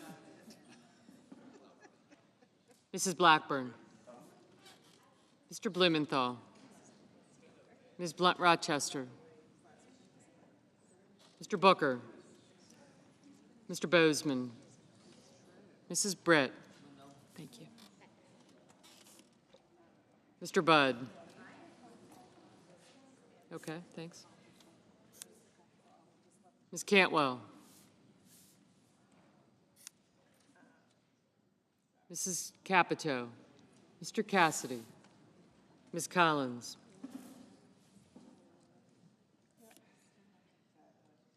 Mr. Coons, Mr. Cornyn, Ms. Cortez Masto, Mr. Cotton, Mr. Kramer,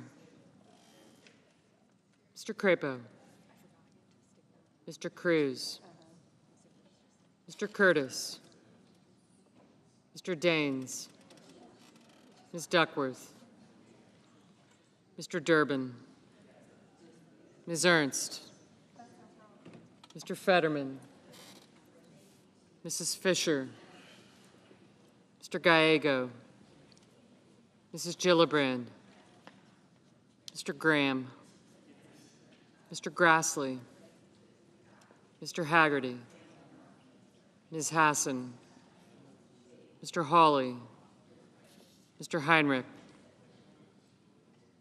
Mr. Hickenlooper, Ms. Hirono, Mr. Hoven, Mr. Husted, Mrs. Hyde-Smith, Mr. Johnson, Mr. Justice, Mr. Kane, Mr. Kelly, Mr. Kennedy, Mr. Kim, Mr. King, Ms. Klobuchar, Mr. Langford, Mr. Lee, Mr. Lujan, Ms. Lummis, Mr. Markey, Mr. Marshall, Mr. McConnell, Mr. McCormick, Mr. Merkley, Mrs. Moody, Mr. Moran, Mr. Marino,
Mr. Mullen, Ms. Murkowski,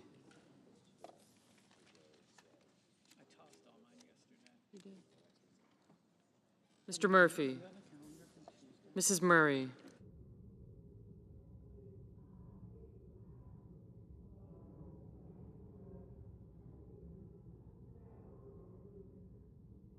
Mr. Ossoff, Mr. Padilla, Mr. Paul, Mr. Peters, Mr. Reed, Mr. Ricketts, Mr. Risch, Mr. Rosen, Mr. Rounds, Mr. Sanders, Mr. Schatz, Mr. Schiff, Mr. Schmidt, Mr. Schumer. She did. Mr. Scott of Florida, Mr. Scott of South Carolina, Mrs. Shaheen, Mr. Sheehy, Ms. Slotkin, Ms. Smith, Mr. Sullivan, Mr. Thune, Mr. Tillis, Mr. Tuberville, Mr. Van Hollen, Mr. Warner, Mr. Warnock, Ms. Warren, Mr. Welch, Mr. Whitehouse, Mr. Wicker, Mr. Wyden, Mr. Young,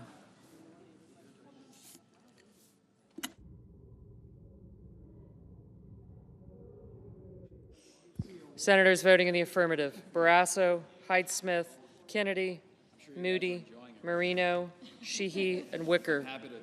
Senators voting in the negative: Baldwin, Bennett, Durbin, Gallego, Kim, Murray, Schatz, and Warnock. Yep.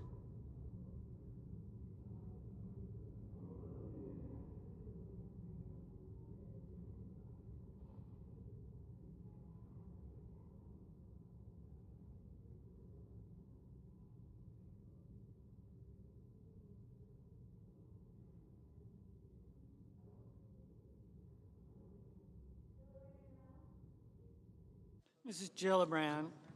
Mrs. Gillibrand. No.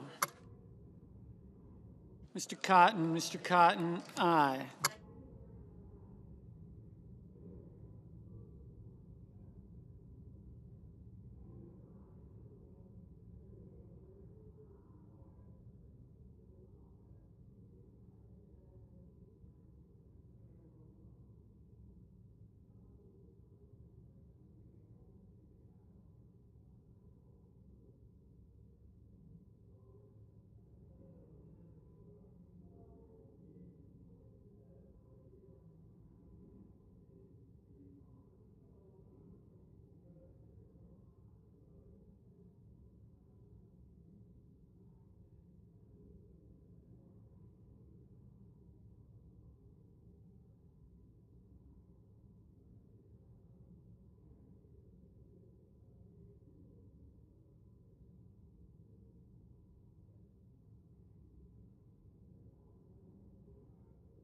Mr. Crapo, aye. Mr.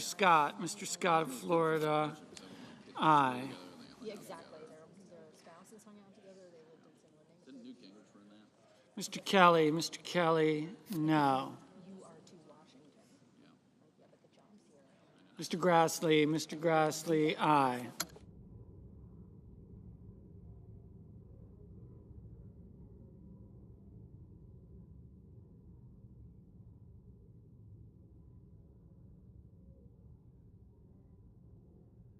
Mr. Husted, aye.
Mr. Merkley, no.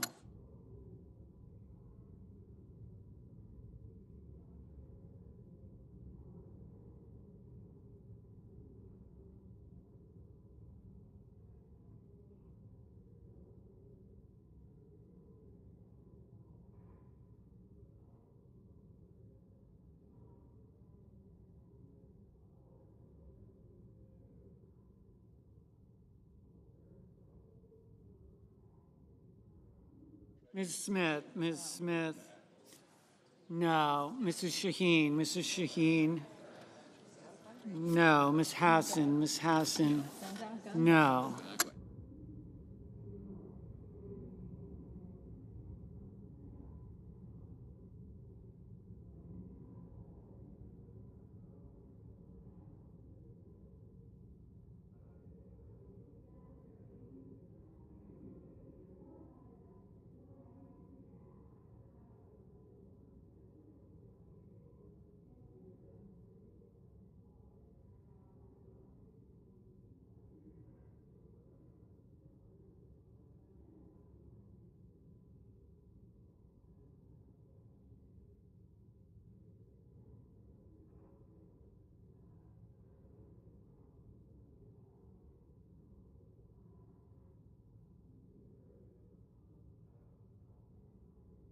Mr. Schumer, Mr. Schumer. No. Mr. Ricketts, Mr. Ricketts. Aye.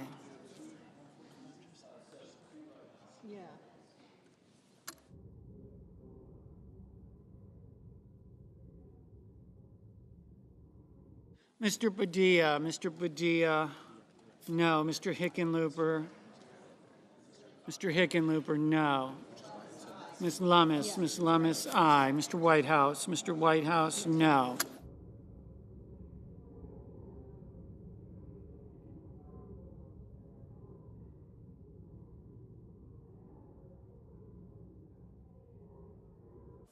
Mr. Daines, aye.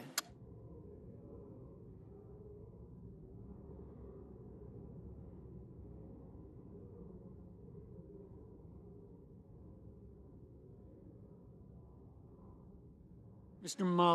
Mullen, aye.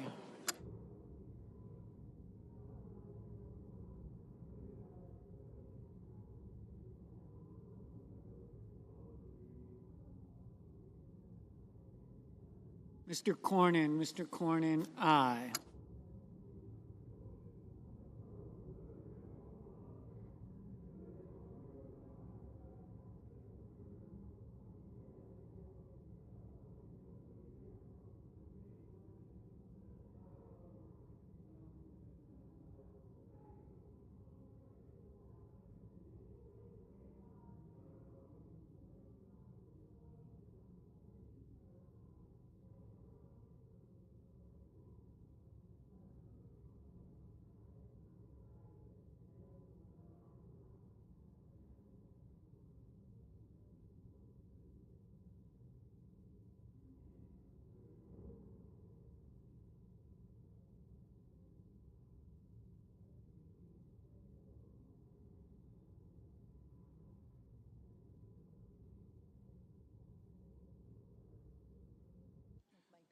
Ms. Warren, no. Mr. Graham, aye.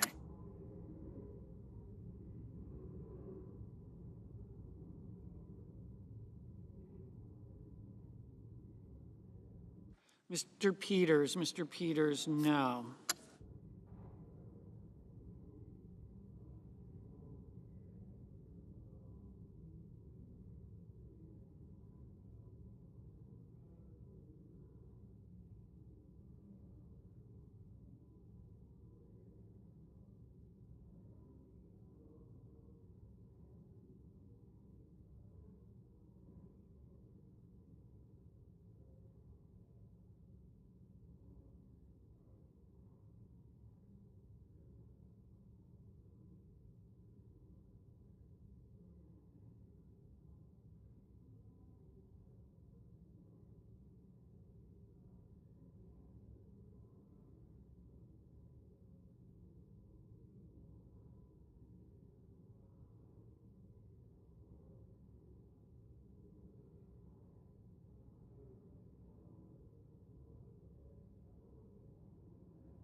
Mr. Lujan, no. Mr. Thune, aye.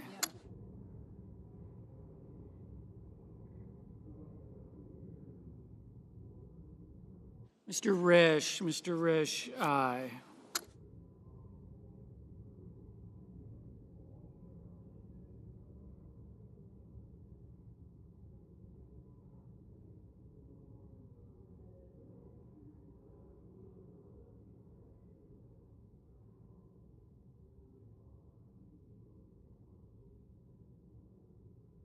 Mr. Lee, aye.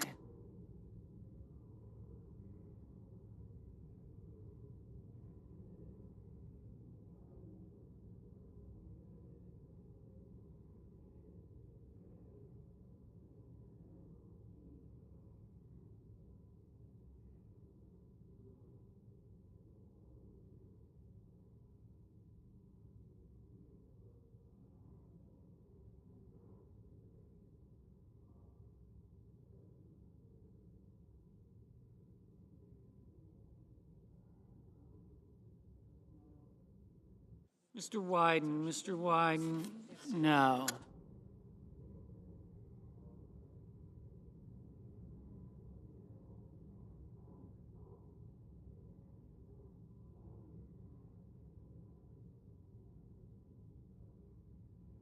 Ms. Cantwell, no.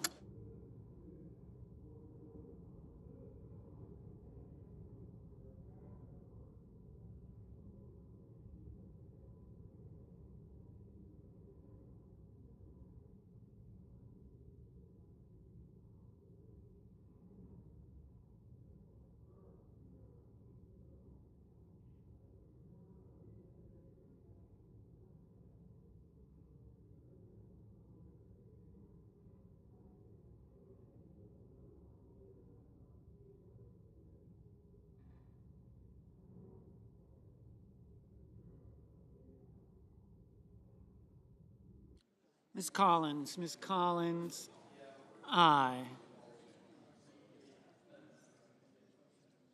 Mr. Warner, no.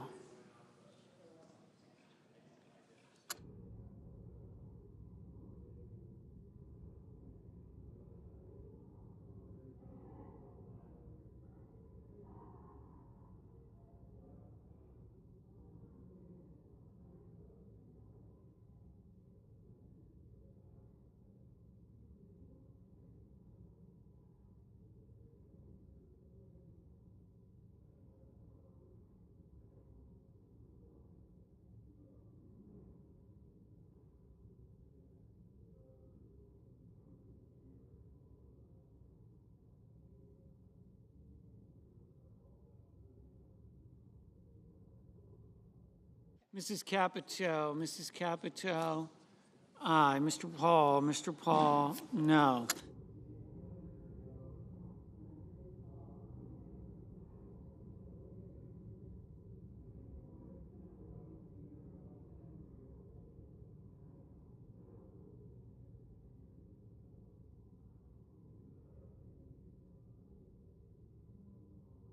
Mr. Rounds, aye.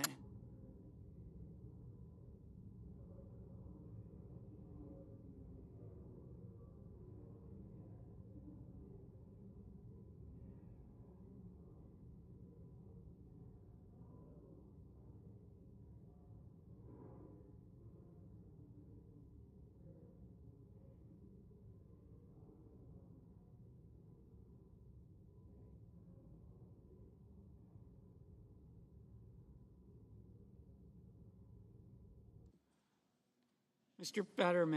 Fetterman, aye.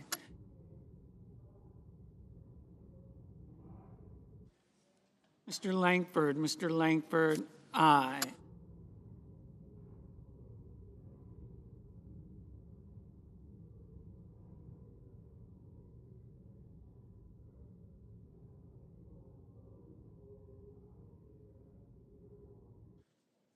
Mr.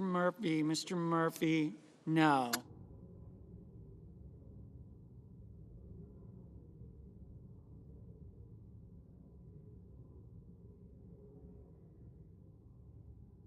Mr. Reed, no. Mr. Ossoff, no.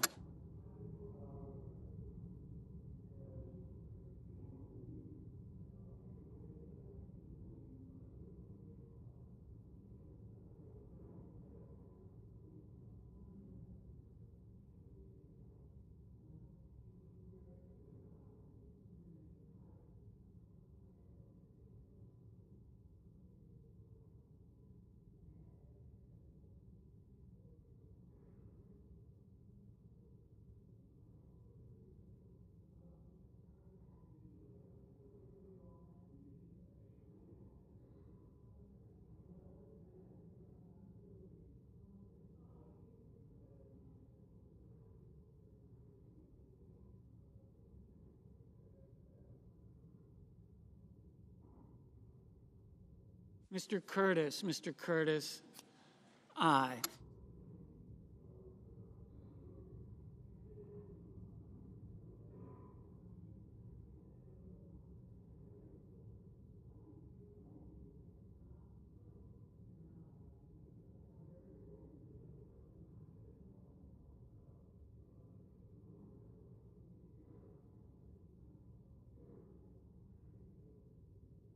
Mr. Justice, aye.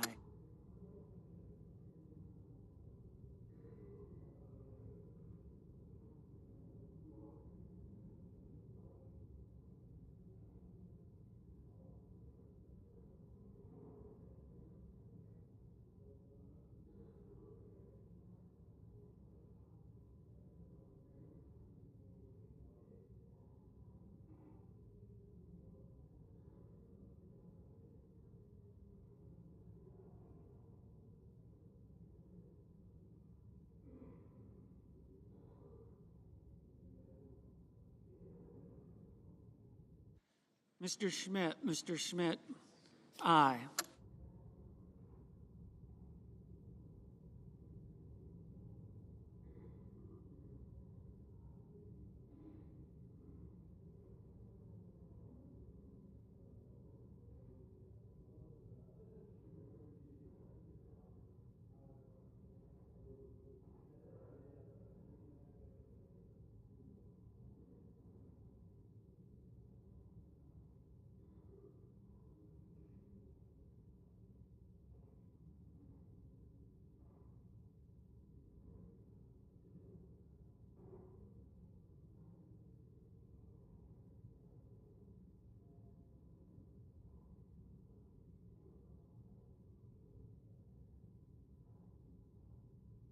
Ms. Hirono, no.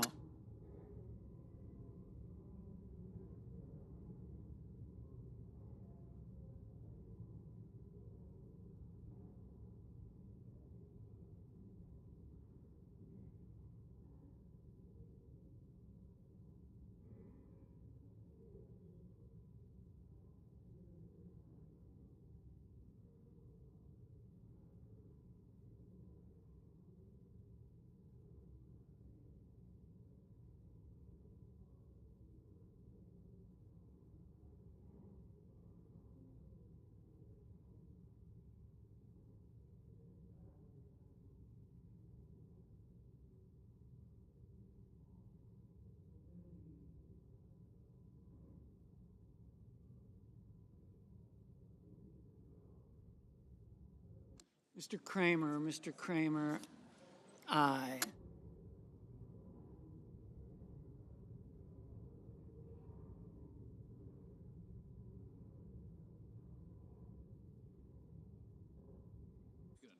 Mr. Heinrich, no.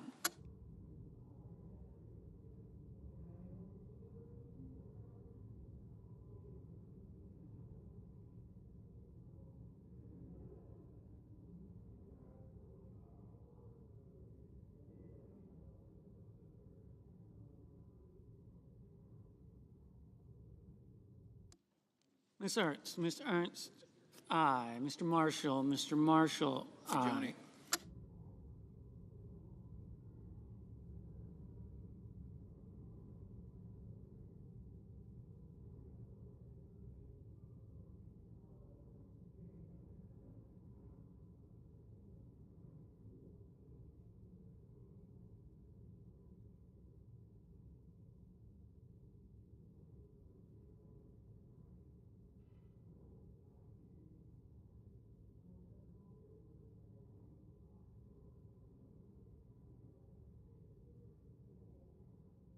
Ms. Markowski, aye. Mr. Markey, no.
Mr. Blumenthal, no. Mrs.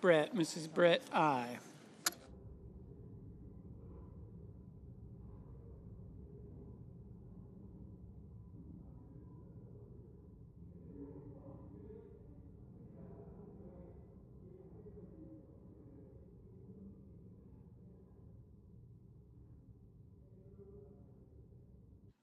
Mr. Booker, no. Mr. Coons, no.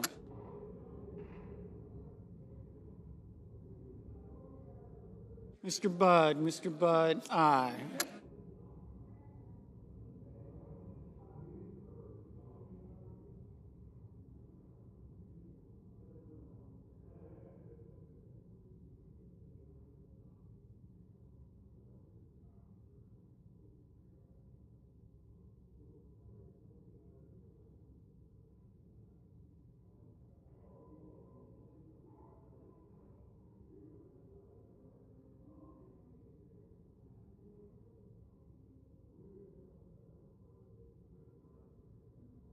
Mr. McCormick, aye.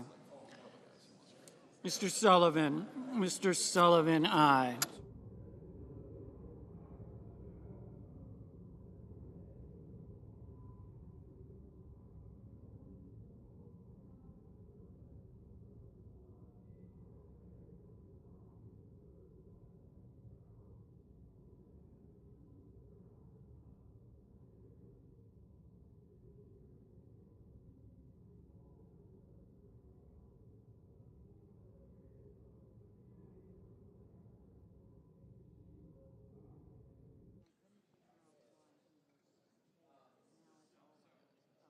Mr. Scott of South Carolina, aye. Mr. Young, aye.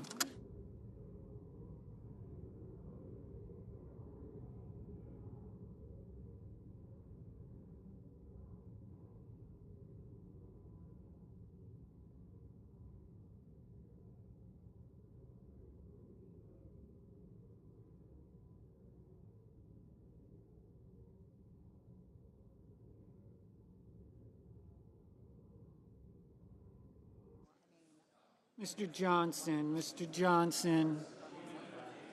aye.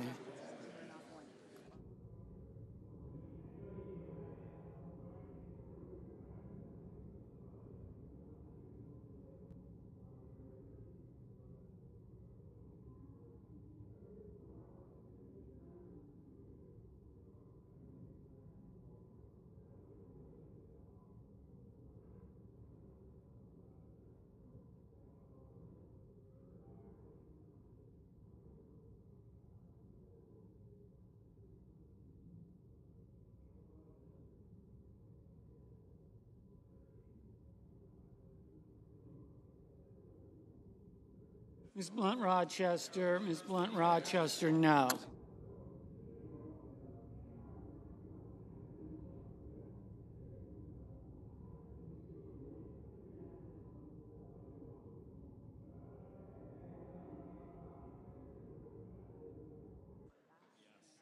Mrs. Fisher, aye. Ms. Cortez Masto, aye.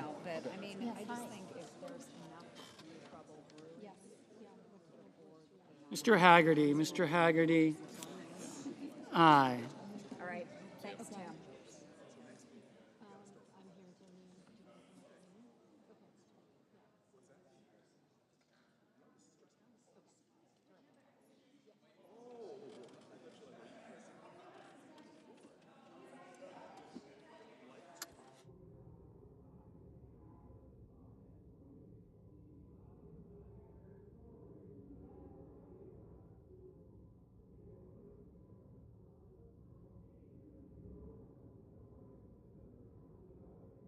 Mr. Van Hollen, no. Mr. Schiff, no.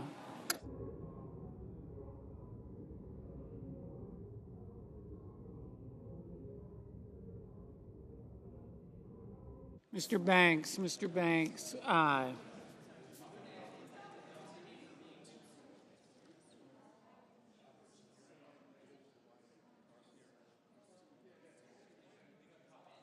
Mr. Sanders, no.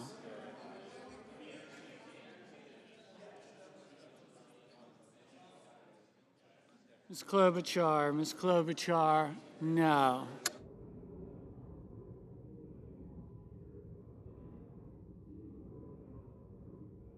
Mr. Welch, no.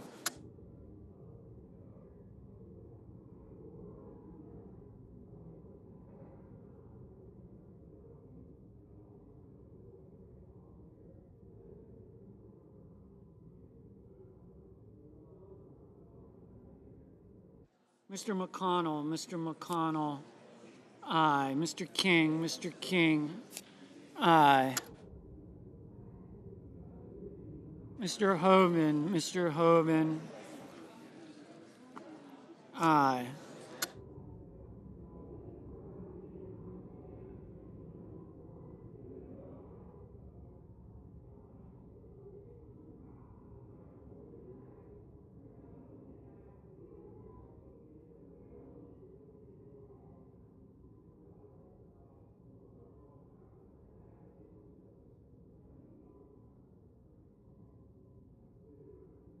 Mr. Bozeman, aye. Mr. Kane, no.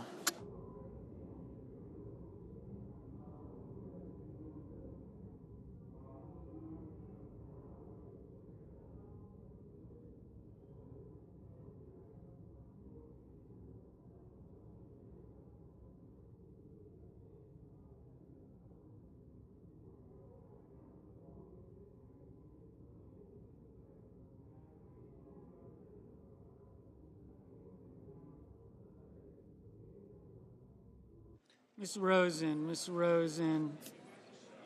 no. Mrs. Blackburn, aye.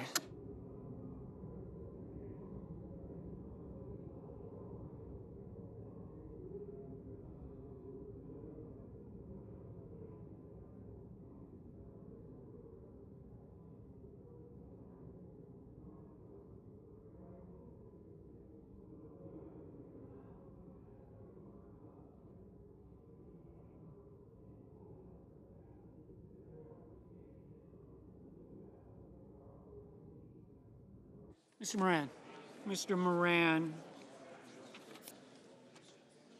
aye.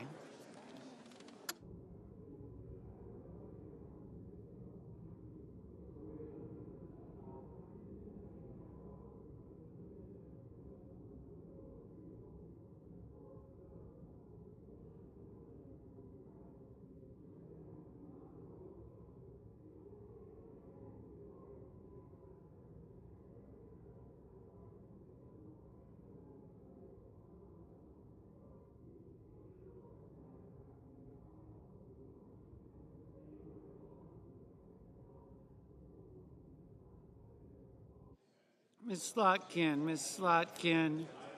no. Ms. Alsobrooks, no.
Mr. Cruz. Aye.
Mr.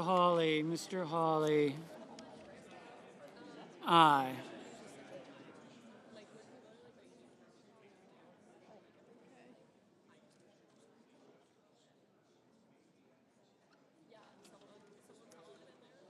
Mr. Thune. Majority Leader. Mr. Thune. No.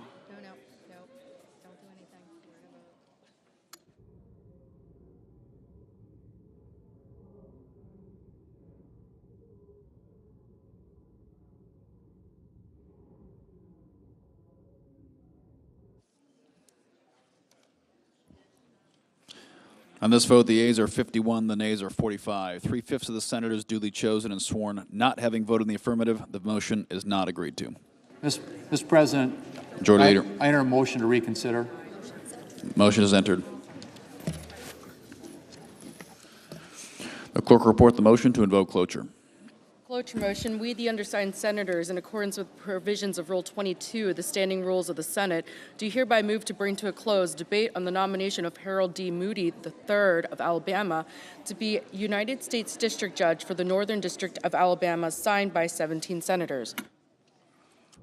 By unanimous consent, the mandatory quorum call has been waived. The question is it the sense of the Senate that debate on the nomination of Harold D. Moody III of Alabama to be United States District Judge for the Northern District of Alabama shall be brought to a close? The yeas and nays are mandatory under the rule. The clerk will call the roll. Ms. Also Brooks. Yep.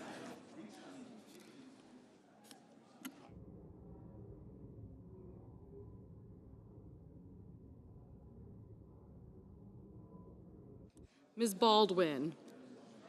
Mr. Banks. Mr. Barrasso. Mr. Bennett. Mrs. Blackburn. Mr. Blumenthal.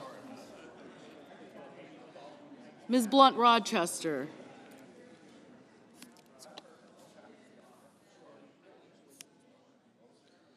Mr. Booker. Mr. Bozeman. Mrs. Britt.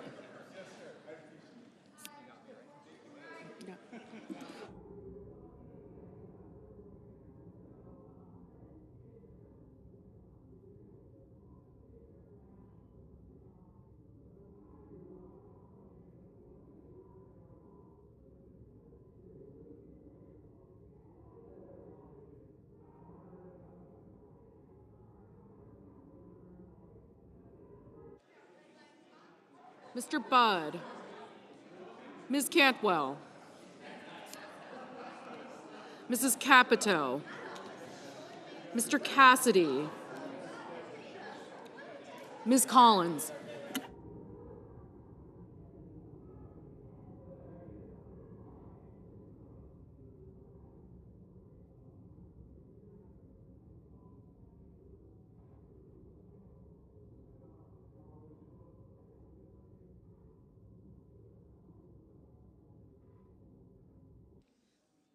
Ms. Collins, Mr. Coons, Mr. Cornyn, Ms. Cortez Masto, Mr. Cotton, Mr. Kramer, Mr. Crapo, Mr. Cruz, Mr. Curtis,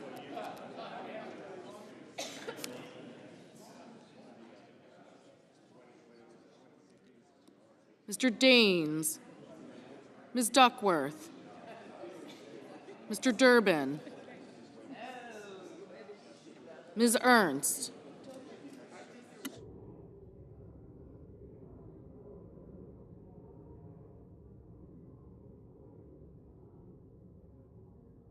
Mr. Fetterman,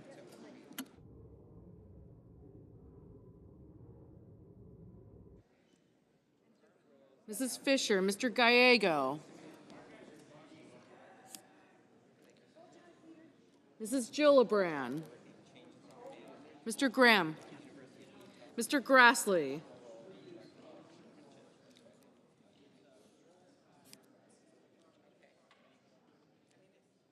Mr. Haggerty, Ms. Hassan,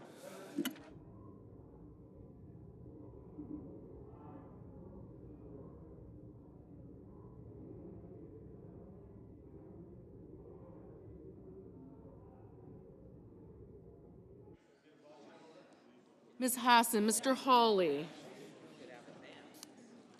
Mr. Heinrich, Mr. Hickenlooper, Ms. Hirono, Mr. Hoban,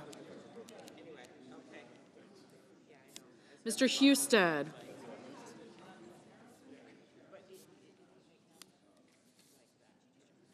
Mrs. Hyde-Smith, Mr. Johnson, Mr. Justice, Mr. Kane,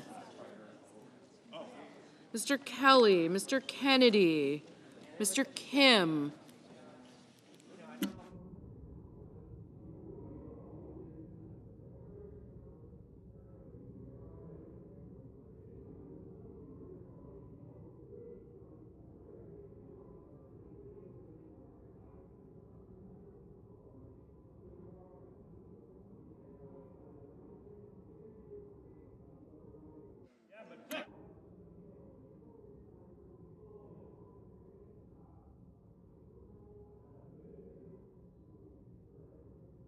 Mr. King, Ms. Klobuchar, Mr. Langford, Mr. Lee,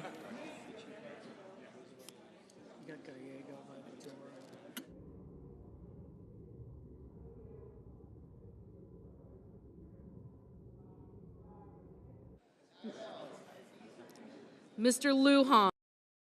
This project is not just a line on a map. It represents the lifeline that connects us to our work, our children's activities, and our overall quality of life. As a parent, I am acutely aware of how crucial reliable transportation is. The inconsistency of train schedules is already a challenge I face daily. When funding is cut and projects like the Gateway are stalled, we feel it in everyday lives. Missing my children's games, being stuck and scrambling to make plans for pickups, these moments matter.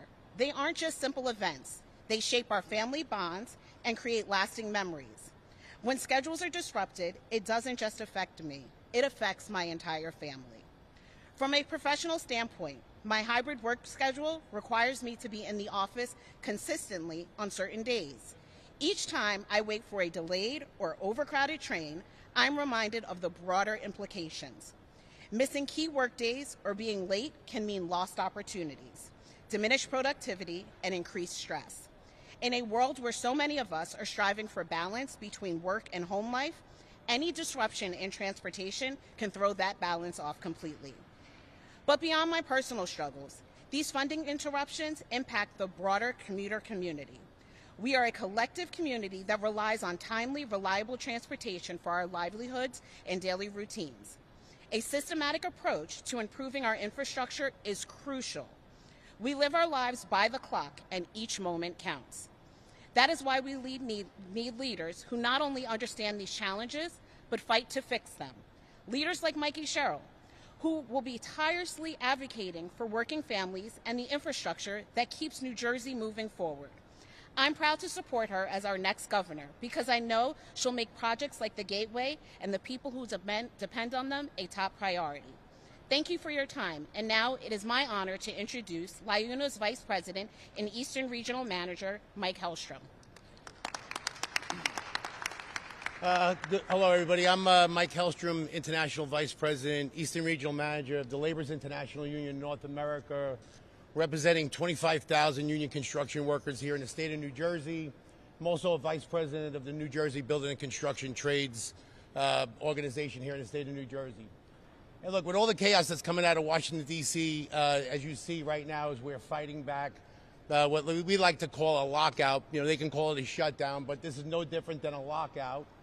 We have the administration who's locked down the government, is now toying around with vital, critical infrastructure projects such as the Gateway Tunnel, Second Avenue Subway Tunnel, other projects across the country, taking them off the table that were slated to go and create tens of thousands, hundreds of thousands of good union jobs all across this country is un-American, it's unfair, and it needs to stop.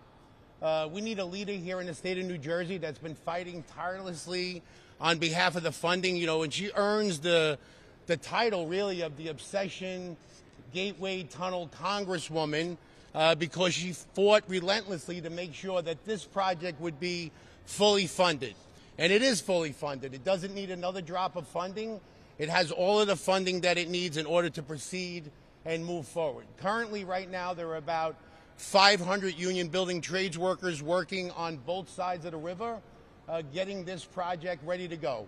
We have workers in New York working on the Rockface Portal in the Hudson Yards, workers working in the Hudson River right now doing soil remediation, and we have 50 or 60 workers working here on the New Jersey side of this tunnel, getting ready to start boring out tunnels in January of this year. Jack Ciattarelli has been wrong on this project since the Christie administration. When he stood in line with Chris Christie, when he took away the funding from the Arc Tunnel project, which is now called the Gateway Tunnel project. So Jack has been wrong. Jack was at a Hudson County Building Trades meeting yesterday, and he said to us that we can consider him an advocate for working people, for good middle-class union jobs, if he becomes the governor of the state of New Jersey. We have a question for Jack Ciattarelli. He should be standing here with us today advocating for the good middle-class union jobs that are already under the way and the tens of thousands of more good jobs that will be coming forward. Look, if we want to continue to play games with rail riders, 400,000 daily, going back and forth across the river here from New York to New Jersey and New Jersey to New York, and we want to play with 25% of this country's GDP, then go ahead and vote for Jack Ciattarelli. But if you want to make sure that you have world-class infrastructure and an economy that's working for every single New Jersey resident, then that's why Mikey Sherrill gets our endorsement, our strong support to be the next governor of the state of New Jersey.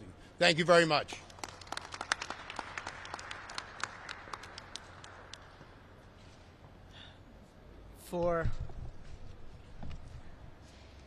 For President Trump to terminate the Gateway Tunnel project unilaterally, it's not only illegal because it's defying Congress yet again, which has already approved and funded it, thanks in large measure to the tunnel-obsessed Congresswoman, but it would strike at the heart of our region's future, threaten jobs, threaten quality of life for hundreds of thousands of commuters who rely on safe, reliable transit, and $20 billion in construction-related economic activity alone out of spite.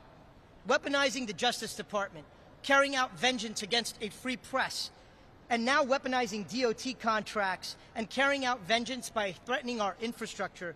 This undermines the rule of law, which these guys love to do, but it undermines Homeland Security because a fragile tunnel without a backup is an inviting target for terrorist attack, especially at a strategic choke point connecting the densest and most significant economic zones in the United States. Right now, all of Amtrak and New Jersey Transit cross-Hudson rail traffic depend on two century-old tubes in one of the nation's busiest rail corridors. One tube fails, capacity is dramatically cut. And if both were needed to close for repair, just imagine, service collapses. Congresswoman Cheryl has championed Gateway since day one, serving us in the United States Congress. I know every time I pick up the phone and talk to her about transit issues, from her attention to detail and her plan, how much our transit infrastructure, how much our commuters' concerns matter to her, and she has a plan in place to address those issues. We need a governor whose attorney general will fight in court to enforce the will of Congress. We need a governor who will fight to protect the rule of law and defend our infrastructure. We don't need a governor who's afraid to stand up to President Trump and who gives him an A grade as we all watch democracy erode before our eyes. We need a governor who's going to mobilize every voice, from transit riders to labor to captains of industry to public servants, to combat this illegal and dangerous move, which is part of a pattern. Today we assert we will not let the Gateway Tunnel be canceled as an unlawful act of political revenge. Our country is better than that. And the woman who is best equipped to lead our state as its infrastructure is so violently assaulted is who we'll hear from next. She didn't start this fight, but she knows how to finish it. Congresswoman Mikey Sherrill. Thank you. I really want to thank everybody who is here. Thank you to our County Executive, Craig Guy, Senator McCurgy, who we just heard from, Mayor Mundell, Mayor Ganelli, Assemblyman Rodriguez, Councilwoman Tringali, laborers, Vice President, Eastern Regional Manager Mike Hellstrom, Jamie Morrison, and I think we just saw John Bartlett, Commissioner John Bartlett, who's been so instrumental in transit here, and I saw Sue Altman, who is here representing Senator Kim. So it's wonderful to see this support as we fight for something so important to New Jersey as the Gateway Tunnel project. And I'll tell you, yes, I'm very proud, as you probably noticed, of that moniker, the tunnel-obsessed Congresswoman, because this is something that I have fought for from day one. And we remember the bad old days. We remember the first Trump administration when he held Infrastructure Week seemingly every single week and yet got nothing done and did not fund this project. So to get the federal share was such an accomplishment, and to see how this could so improve our region, especially after summer of hell, after summer of hell, after summer of hell. And so you also heard today what an impact this will have on quality of life. And look, that's why I'm running for governor, to fight for New Jerseyans, to make their lives better, and this project does just that. If we don't fund this project, if we continue to rely on 200-year-old tunnels, which were damaged further in Superstorm Sandy, I have been in them, I can tell you exactly why we need this tunnel in the most heavily trafficked rail in the United States, in an area of the country responsible for 20% of the nation's GDP. This is critical. This is critical. And it's critical to the economy of the United States, but it's also critical to the men and women who commute every single day. Because without these improvements, it means continuing to miss dinner, to miss soccer games, to not be able to coach teams, to not get time with your family. It's a quality of life issue day after day after day.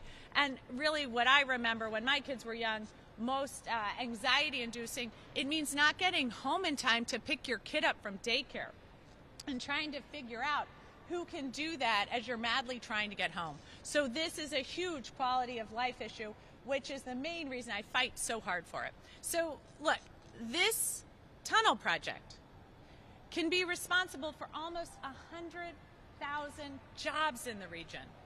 That's what's at stake. If we see delays on this, it's $1 million a day we'll be paying.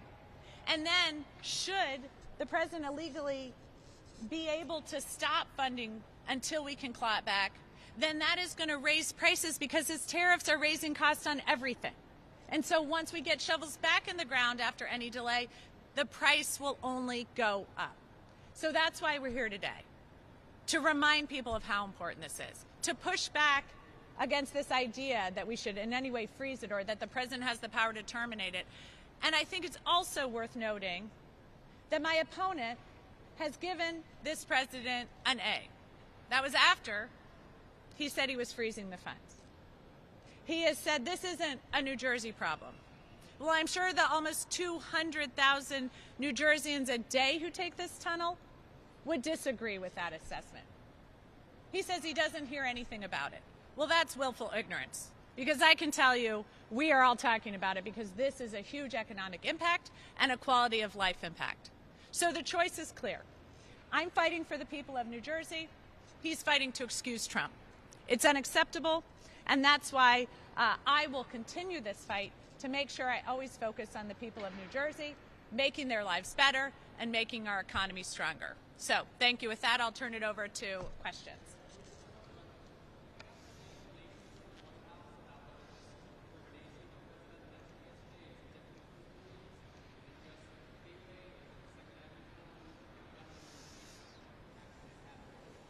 We haven't gotten any more information, but the $18 billion would include Gateway and the subway that he says he's terminating.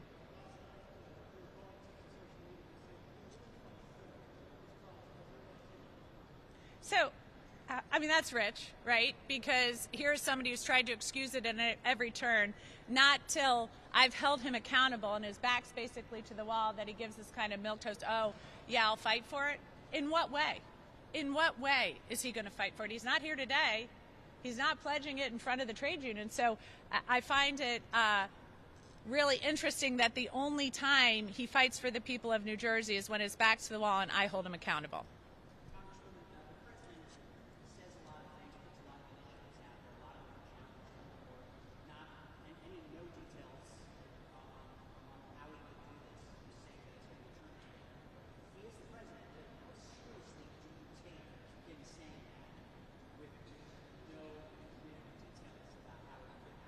Well, I think this is why this race for governor is so important. Because in order to get good results for people, you have to fight back. You have to be willing to go toe-to-toe. You have to be willing to have your AG take him to court. My opponent has pledged never to take the administration to court. He said he agrees with everything the president does. So if we are going to back the president down from this assertion, if we are going to make sure we receive those funds that Congress has allocated to us, then we got to fight for them. We can't take a back seat here. And so that's what strong leadership means in these times. And that's why this race for governor is so important here in New Jersey.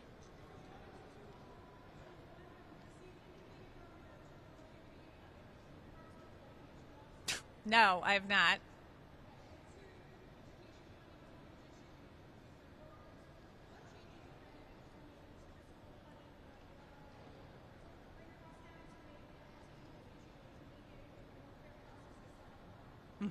I would stabilize and modernize it, making sure we don't have the swings year over year, and then modernize. We haven't updated the formula in many years now, so I would modernize that as well for students with disabilities. We'll just stick to on-topic questions until we get through those.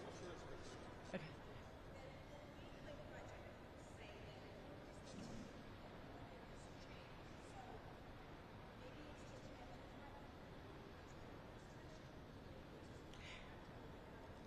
He's saying he'll freeze funding. So the reason work is continuing now is because we still have some funding left, but once that runs out, which would be in a matter of months, then we start to pay $1 million a day. We have a barge we're renting. We've got shovels in the ground. If we have this stop work order, it's going to cost us about $1 million a day, and that's until we start to get the lawsuits in for work delays. So it'll be very expensive should he be able to carry this out.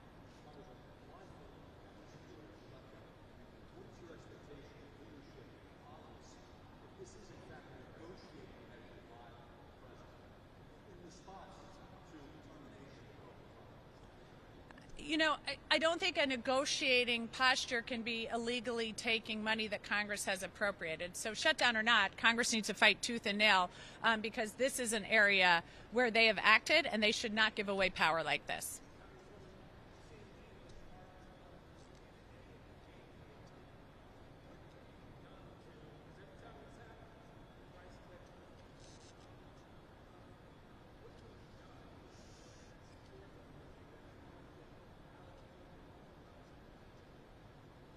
Yeah, I mean, I think you bring up a really good point. Jack Ciattarelli's voted against infrastructure funding about 6 times. He was there to support ending the ARC Tunnel project, which we would have already almost been complete on that, if not complete. And he has also said that he's going to take a look at a lot of the transit lines and cancel them. So we see somebody who's moving away from public transit. I am in favor of public transit, especially in the state which so needs it for so many different reasons. But I think when you say what can be done, I mean, we've basically allocated all the federal share in Congress. And so now we see an out-of-control president just at his whim saying he's going to cancel it. We are going to stand up and fight for that because he should have no path forward for that.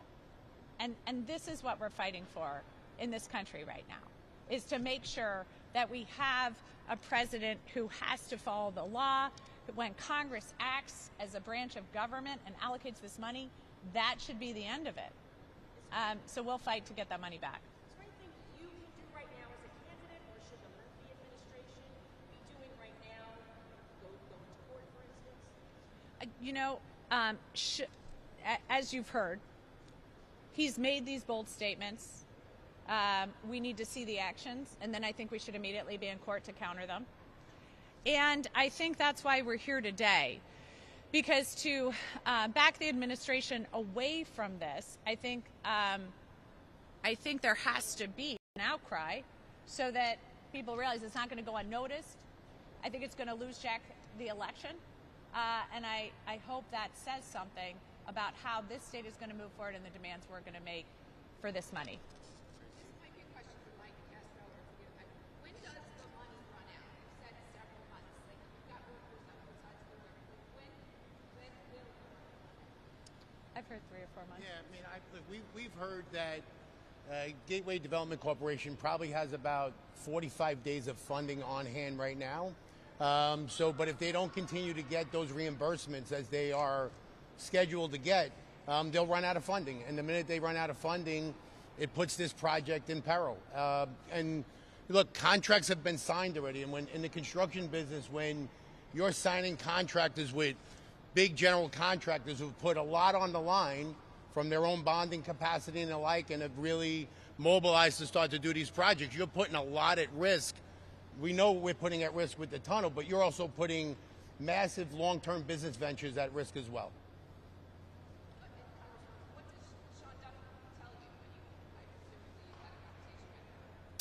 I think right now we're all looking to see how this would be enacted. There's, like I said, bold statements. There's not movement yet on exactly what this means in practice. Your opponent talks about the importance of having a working relationship with the president. Even Governor Murphy has signaled, some sort of willingness to work with the president. Do you have that? I mean, you're talking about how you're going to fight, and you are willing to sue the president over something like this. But are you willing to also, sit down and negotiate with him, as Ciattarelli says? I think if you are going to work with this president, you have to come of a strong stance of advocating for your state and what you want to see, and then you can negotiate. I mean, my opponent gives up before the negotiations start. He starts from a position of whatever you want, we'll do. That's not leverage, that's not negotiation. I don't think there's anything that's a little more telling about the kind of power Jack Ciattarelli would have with the president than the fact that 19 days until his election, the president's punched him in the face like this. That's pretty telling.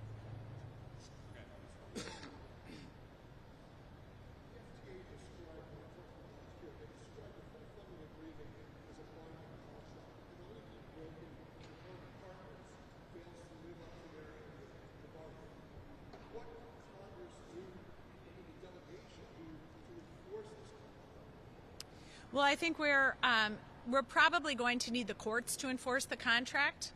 We're in the minority in Congress, so we will advocate strongly for it. We will bring on people, as many people as we can build out. But I think the majority, the GOP majority in Congress, has been largely unwilling to take on the president. So hopefully we could see some changes. But I also think that this would be something we'd fight out in court should he try to enact this. Thank you. Thank you all so much. I appreciate it.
ticking, the alarm is going off.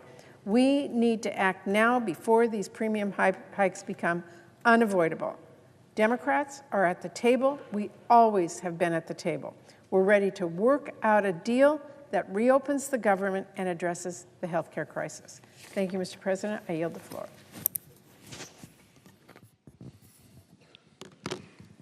Mr. President. The senator from Iowa is recognized.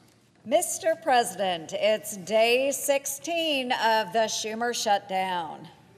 During this time, President Trump has been working to guarantee that our troops get paid, ensure women and children continue receiving food assistance, and end the conflict in the Middle East. Meanwhile, the Democrats continue holding the government hostage. As a result, air traffic controller shortages are causing flight delays, and some rural airports in Iowa may soon be forced to suspend operations. Seniors have lost access to some health services. The FDA is unable to process new drug and medical device applications, delaying the availability of new medical products. And Senator Schumer is taking pride in his shutdown, claiming, quote, "Every day gets better for us," end quote. Who is this us that it's getting better for? Because I know my folks back home really don't appreciate that attitude. Only a Washington politician would delight in causing such dysfunction. And while Congress will be paid for failing to do its job, many essential government employees who have continued to work through this shutdown will likely miss their next paycheck. The president is ensuring our troops get paid this week, a move that is being protested by some Democrats. Now, my daughter serves on active duty. She is a young Army officer. She had to sit down and counsel her troops last week on where they could go to get loans so they could make their obligated payments. So thank you, President Trump, for taking care of my daughter and her soldiers. Meanwhile, 750,000 non-essential government employees who haven't worked at all in these past weeks will be paid for doing nothing. It costs $400 million every workday to provide back pay to those that are furloughed during Schumer's shutdown. As of today, the price tag to pay non-essential bureaucrats not to work is $4.8 billion. $4.8 billion. Taxpayers should all be asking, why is Washington spending money on anyone or anything that is non-essential? President Trump is permanently eliminating many of these non-essential positions as part of a reduction in force, or RIF. So here are some of my suggestions for getting rid of the riffraff with a RIF. First up, eliminate the positions of federal employees and contractors who weren't even working before the government shutdown. While millions of Americans have 2 or more jobs to make ends meet, these federal employees aren't working at all. There are dozens of national laboratory employees with nothing to do who spend the workday catnapping or playing cards and games. To pass time, one of them started journaling. One of his entries reads, quote, "Did nothing all day today, over 10 hours in here." The following day he wrote, quote, "I do hope to play another good game of chess." They're not the only ones with nothing to do. A Department of Energy contractor actually filed a complaint that he was getting paid for work he wasn't doing. So good on him, at least he's honest. For years, he and his co-workers have been spending their time looking for things to do, watching Netflix and taking naps. He says he is, quote, "begging for work," adding, "I can't believe I'm getting paid to do nothing."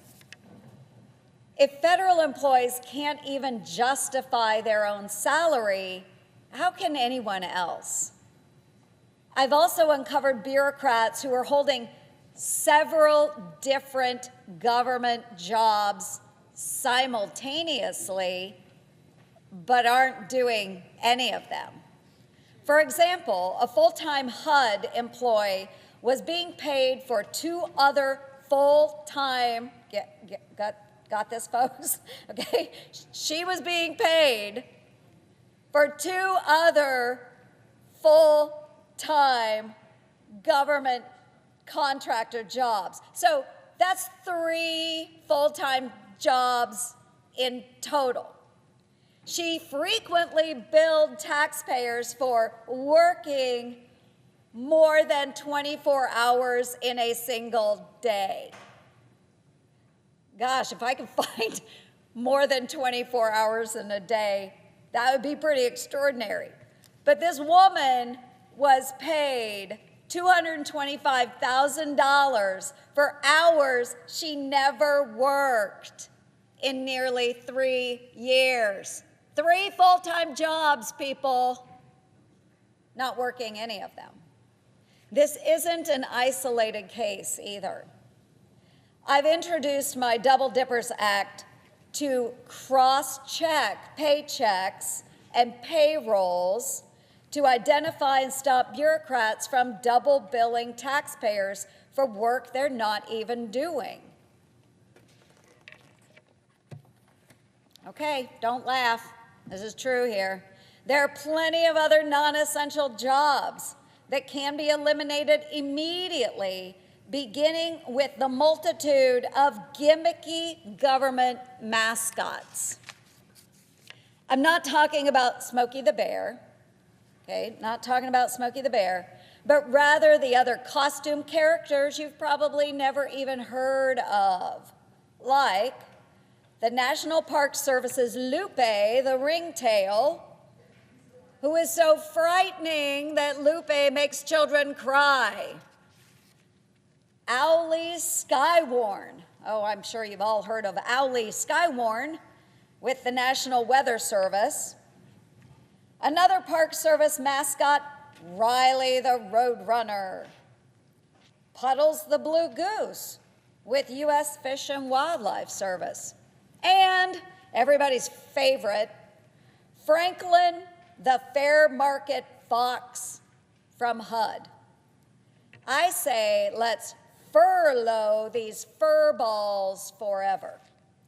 Tax dollars should never be spent paying for any of these do-nothing jobs, especially when there are severe staffing shortages for critical jobs like air traffic controllers and VA health care providers.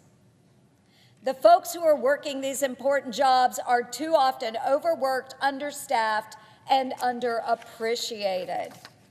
So these folks can go. I commend all of those essential workers who are doing the jobs that we need done on a daily basis.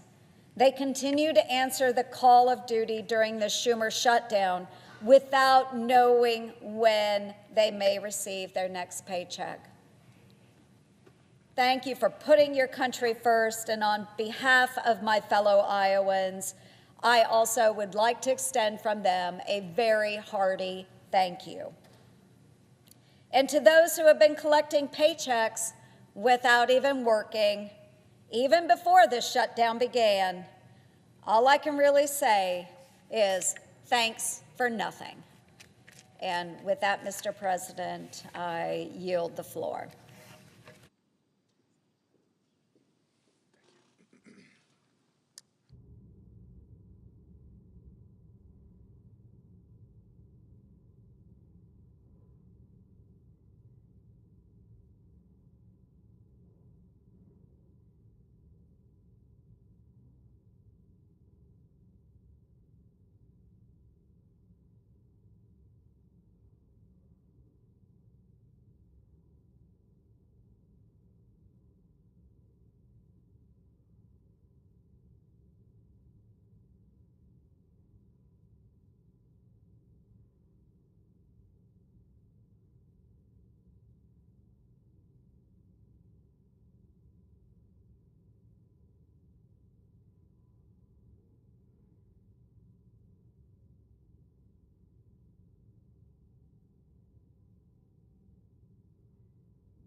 Senator from Delaware is recognized.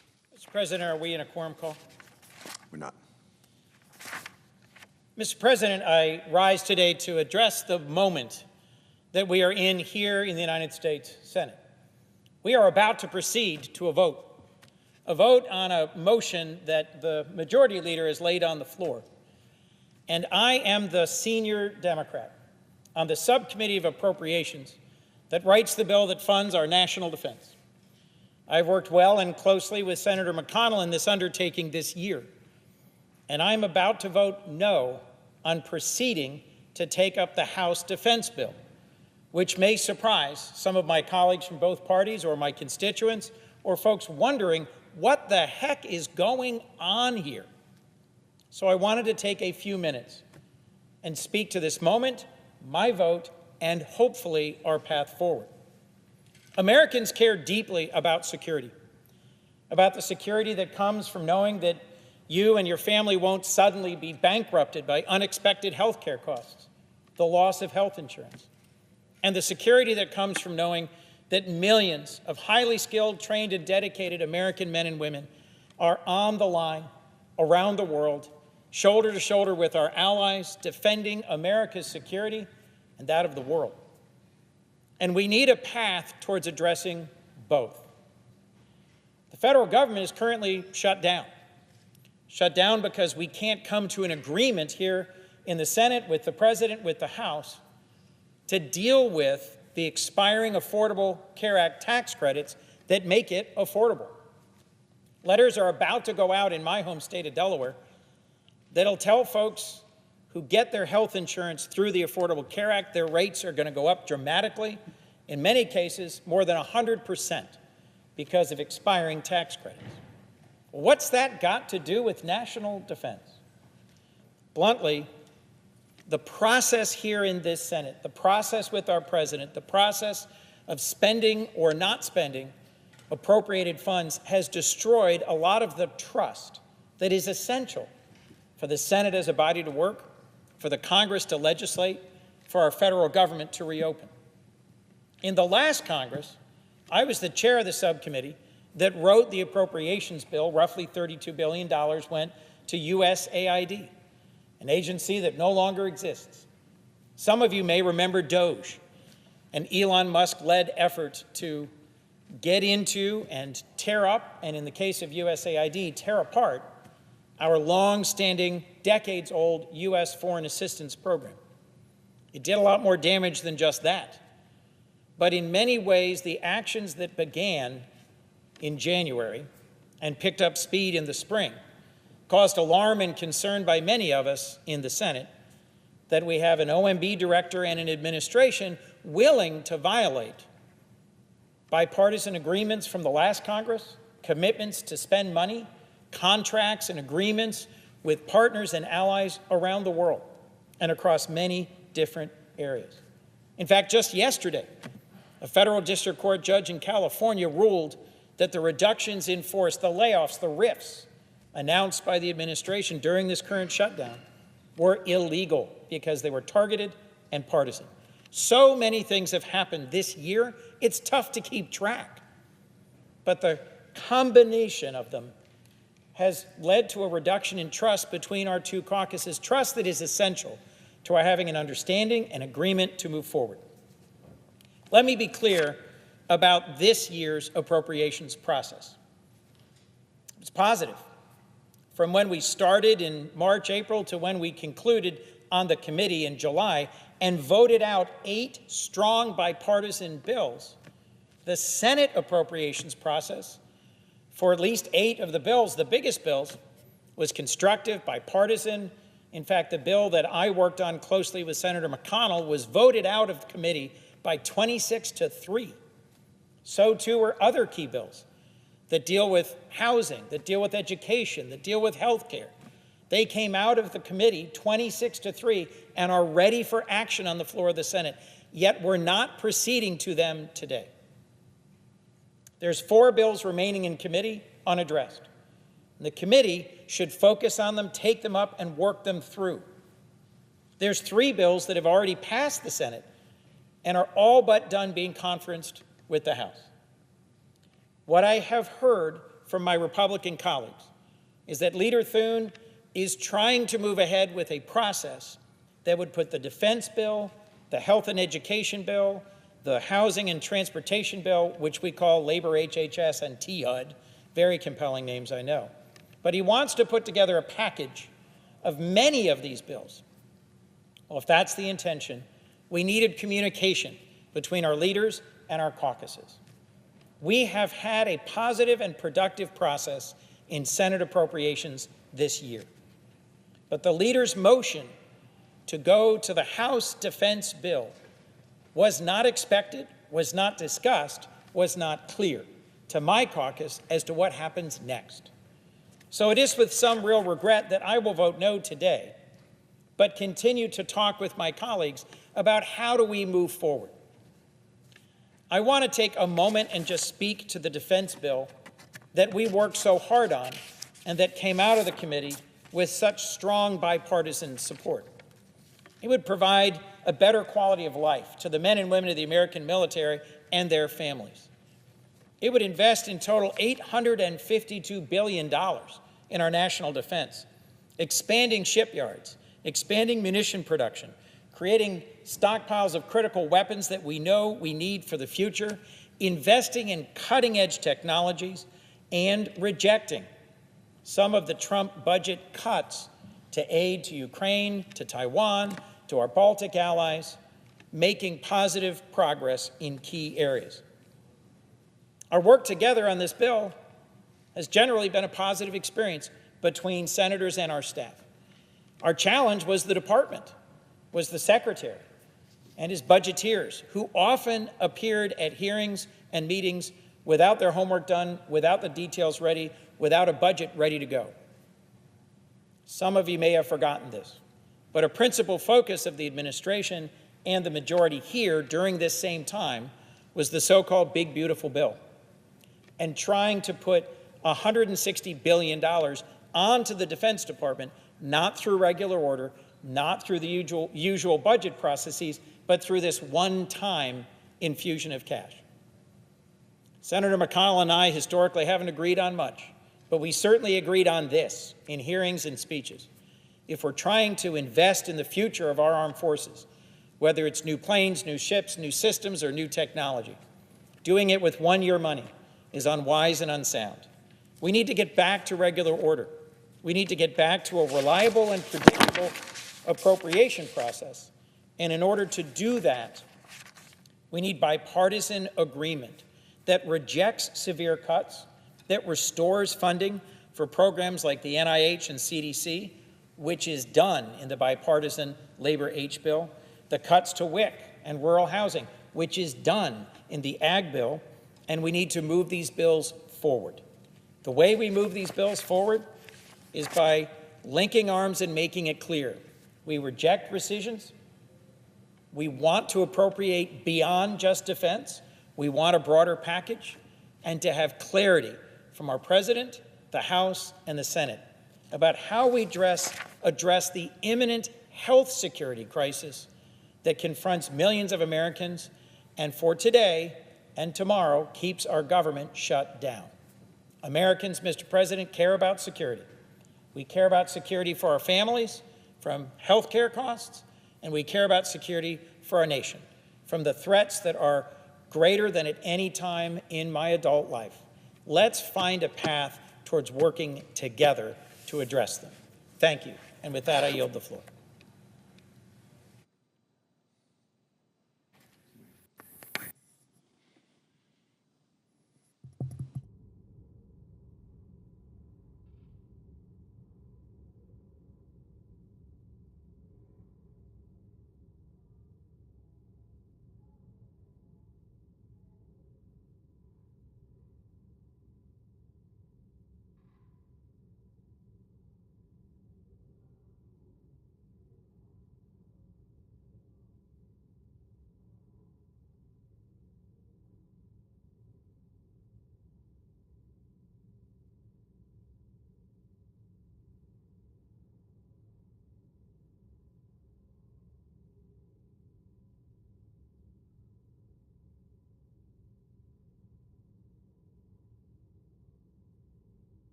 Mr. President. Senator from Alaska is recognized. Mr. President, I came in at the tail end of the comments from my colleague and my friend from Delaware, and he has underscored some points that I think are important to remind us here in the Senate, but also people who are watching as we are in day 16 of a government shutdown. There's no great secret as to how we get the government fully functioning again. It is going to come about through cooperation. It is going to come about through good faith efforts by good folks who are intentioned to address the matters in front of us. We deal with politics. This is a political world. But I can tell you that so many of the people that I'm talking to don't really care about the politics of our situation. They don't care if the Democrats are winning or the Republicans are winning. They feel like, as Americans, they're the ones that are being caught in this backwash. They don't understand why their flight was delayed or canceled this morning. They don't understand why the individual that they're trying to get through to at an agency is not picking up the phone, or they get a message saying that that this office is going to be closed until the government is reopened. What they care about is that we figure it out, and that requires communication. It requires talking with one another. And that's why I appreciate much of what my colleague has shared to this. Because as we are positioning as two sides that are seemingly dug in on this 16th day of a shutdown, real people are wondering, is their government going to be there for them? Mr. President, I didn't come to the floor this afternoon with a focus necessarily on the shutdown. I came to speak about a situation in my state that has literally closed off, shut down, collapsed whole communities.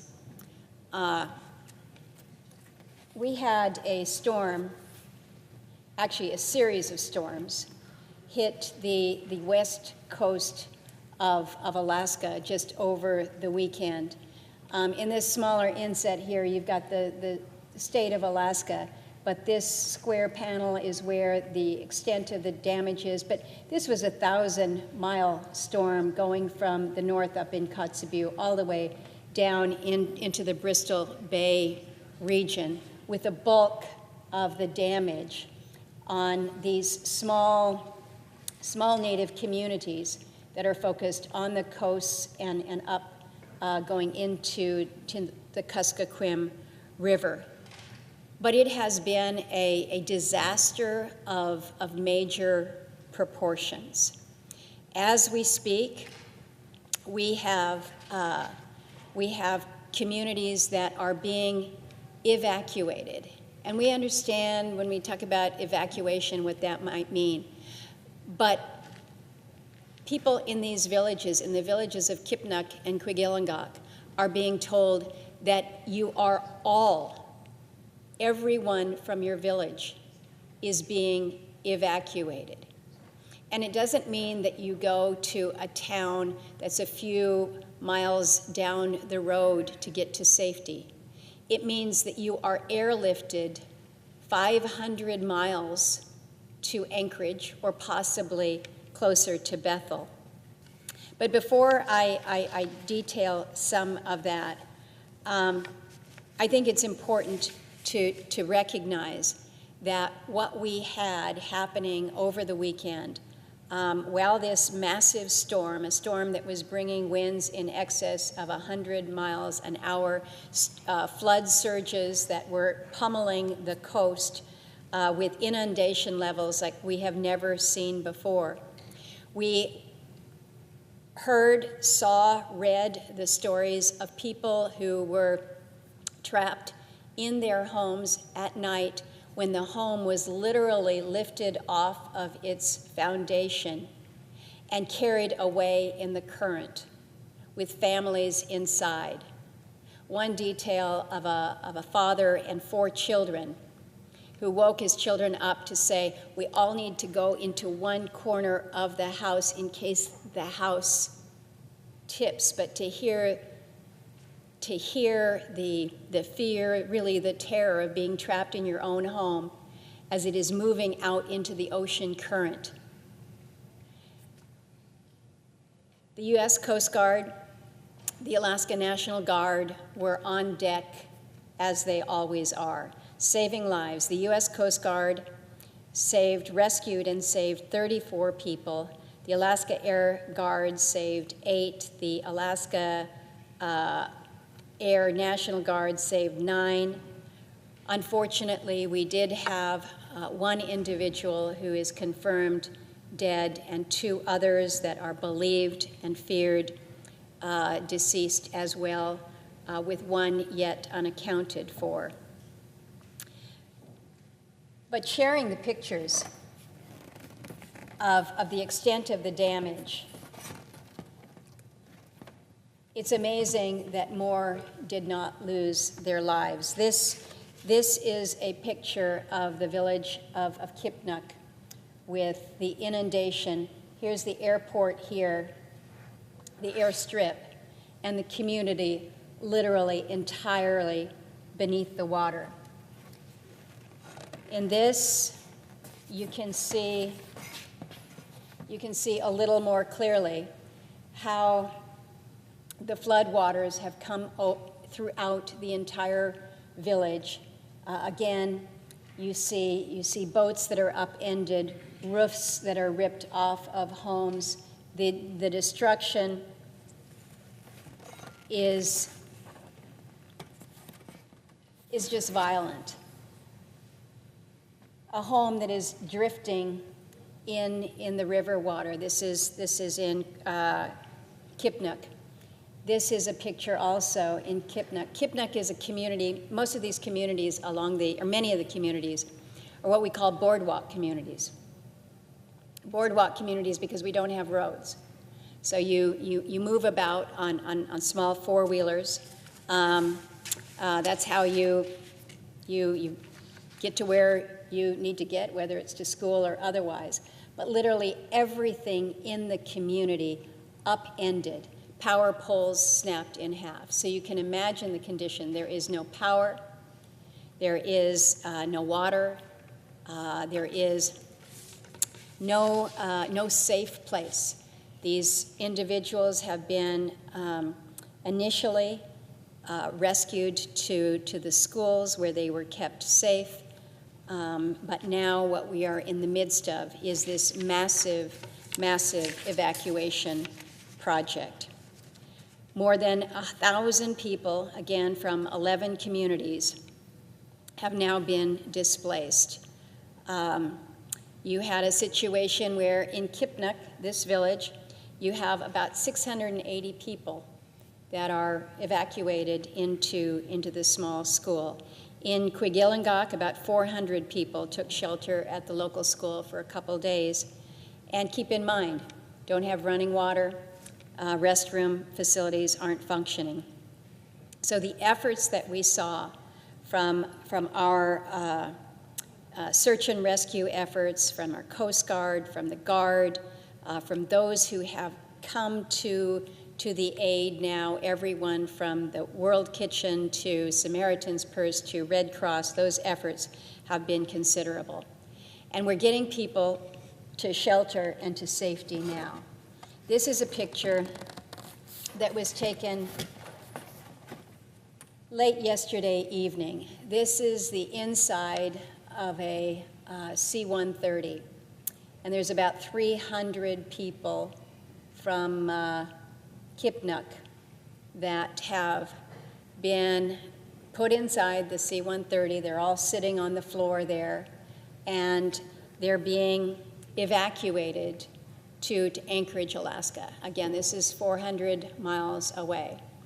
The efforts in Anchorage are considerable to make sure that they're going to be in safety, but it is a mass shelter. It is basically it's in our sports arena at the Alaska Airlines Center in an auxiliary gym. They're going to be able to put 350 to 500 people. We're putting a convention center facility together to house another 800. So this is all very, very temporary.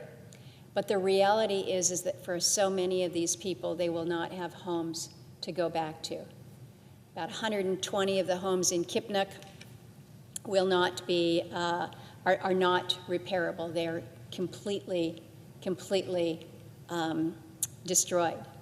About 40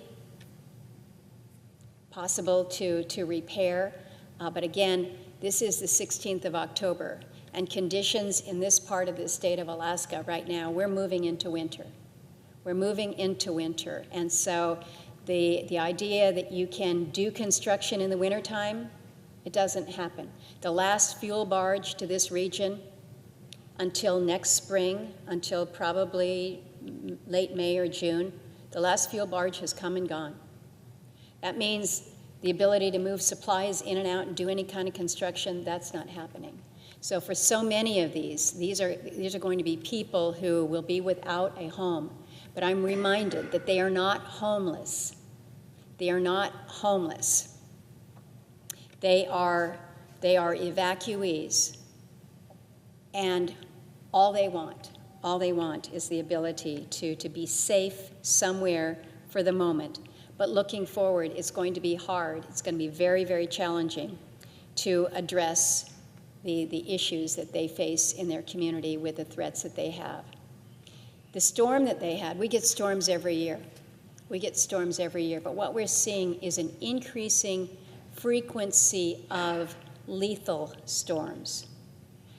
Several years ago, we had Typhoon Merbok, again coming across from Japan, that just pummeled the coast. Again, a 1,000-mile storm.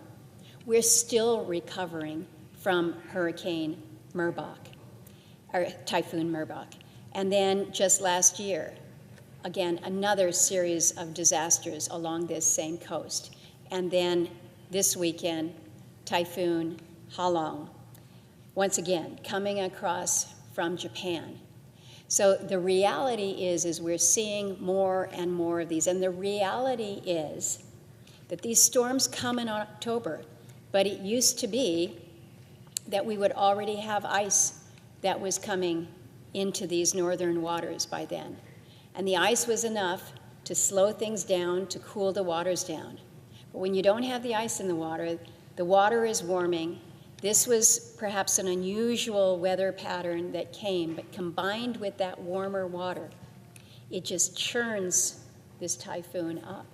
And so our reality is we're seeing in real time the impacts when you have a warmer ocean and less ice, which leads you to how you deal with these issues and these matters of resilience. This is hard. This is extraordinarily hard right now. And our hearts are with those who have lost their loved ones, who have lost so much, who have lost their home, but who are so anxious about what this means going forward and how we can be there for them. So I've got a great deal of respect and thanks and admiration for all who are pulling together to provide for relief efforts and to be thinking more long-term about how we ensure that the people of Quig and the people of Kipnuk and the people of Nightmute and Napakiak and Stebbins and Tuksuk and all up and down the coast, that they are safe in their homes where they have lived for thousands of years. Right now, we have the largest gathering of Alaska Natives that are convening in Anchorage for their annual convention. And so much of the convention this year is going to be focused on the matter of resilience and support for our communities. So I share these observations with colleagues, not because Alaska's storm is more powerful or more lethal or more devastating than the storms you may have in your state, Mr. President. Tennessee has seen some awful, horrible flooding. We're seeing this now, but it's a reminder to us here in Congress of the role that we do play, because all of our communities don't have the ability to provide that protection for themselves. So how do we build out more resilient communities? And then further to that point, when the disaster happens, how can we be there to support them in ways that make it real and meaningful for them, particularly in cultures where traditions may just be different than what we know and understand here in Washington, D.C. I'm going to end with a couple comments that were made just the other day when the governor held a briefing, a press conference about the ongoing impacts of this disaster. And one comment was made by U.S. Coast Guard Captain Christopher Culpepper, who said, "If you think about previous instances of major inundations, such as Hurricane Katrina, that will start to paint the picture for what you might imagine what has happened along western Alaska." And then our Adjutant General, General Sachs, said that this may end up being the largest off-road system response for the National Guard in about 45 years. So our reality is hard right now, and it's challenging. But one thing that I know about the people, not only in this region, but the people in my state, is there is a level of resilience, there is a level of determination. They are connected to their place, they're connected to their lands, and we want to make sure that they are able to have that cultural connection, that identity to the place that they have called home for thousands of years. And my final point is those who were literally engaged in rescue efforts to ensure that people were taken out of homes that were floating in the ocean, those that were doing the overflights in miserable storms, those that are there on the ground now, they were all out there doing their job at a time when it was not certain that they were going to be paid. Now that tension point has been resolved because the president announced that our military would be paid through this next pay period. The Coast Guard as well, which is critically important. But I think our job, our responsibility, is to make sure that they don't have to worry about that. When they're flying a rescue mission, they're not thinking about whether or not their spouse at home is concerned about whether they're buying groceries or paying the rent. So we've got work to do here, but to those back home in Alaska who are working so closely on the ground to care for those who are truly afraid right now, truly afraid about their future, know that we are all working with you, and our hearts are with you. And with that, Mr. President, I yield the floor.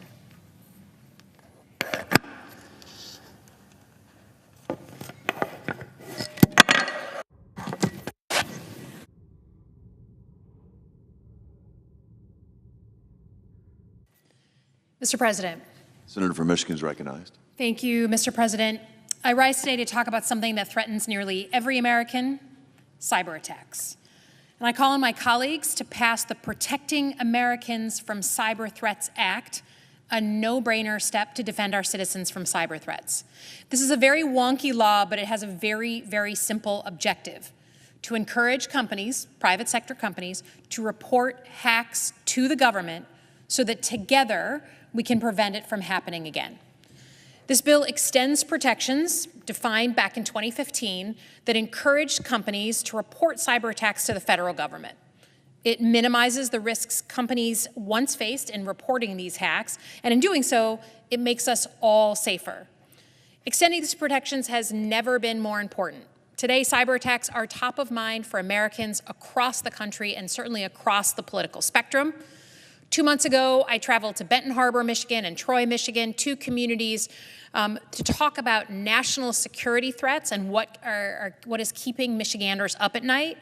Nearly every single person, regardless of profession or party, had a story about cybercrime, identity theft, robocalls and scams robbing people of their life savings, hacks on hospitals for patient data, and shutdown access to electronic records. As a former CIA officer and Pentagon official, I've responded to countless threats to American security, but never before have we seen American citizens so exposed to security threats here at home. In the age of cyber warfare, everyday Americans are quite literally on the front lines. And Americans know the stakes. That's why they're scared. One Michigander said to me, quote, "Warfare is still on the ground, still things like rockets, but it's also changed. Cyber warfare can be just as brutal." But more than scared, Michiganders are frustrated. They don't believe that their government is taking the threat of cybercrime seriously. And if we don't renew this law, we will prove them right. On October 1st, the Cybersecurity Information Sharing Act of 2015 expired, last October 1st. That means that companies are no longer incentivized to report hacks to the federal government. When a company self-reports a cyber attack, there is no longer a law to prevent the Justice Department from using that admission against them. And companies, once again, are incentivized to hide hacks from the government, which makes us all less safe. Companies have to see the government as an ally, not as a threat, and our safety depends on it. Because unlike other threats, like tanks and nukes and subs, the weapons used in cybercrimes are not created, owned, and controlled by a government. They are from the private sector. So we have to work together to prevent these attacks. This law has already been consequential. Department of Homeland Security used it to respond to China's relentless Salt Typhoon campaign, which targeted every single American's unencrypted phone calls and text messages. And as long as the law remains expired, America is less safe. As long as we refuse to renew it, we are moving backwards in keeping the country secure. So today, very simple, I'm calling on my colleagues to renew these protections for another 10 years. They're renewed for 10 years at a time, so we can restore our cybersecurity defenses and better protect our nation. There's no good reason not to renew it. Businesses support it. The Trump administration supports it. My colleagues on both sides of the aisle support it.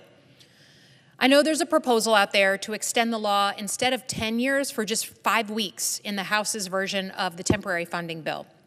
But it's such a pivotal time for something that's actually a bipartisan consensus idea. Half measures shouldn't do. We've known that this was going to expire for 10 years. Americans deserve for it to have us not kick the can down the road just for another 5 weeks. There's too much at stake, particularly given the losses among the American public. So some things are bigger than party politics, and national security should always be one of them. This law is essential to keeping the country safe, to keeping Americans safe. So I urge my colleagues to renew it.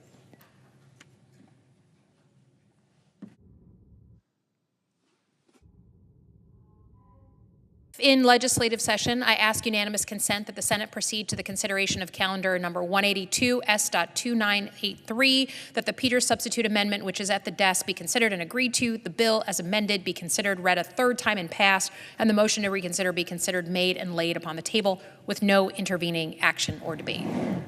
Is there objection? Mr. President, I Senator from object. Kentucky. I object. Objection, sir.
Mr. President.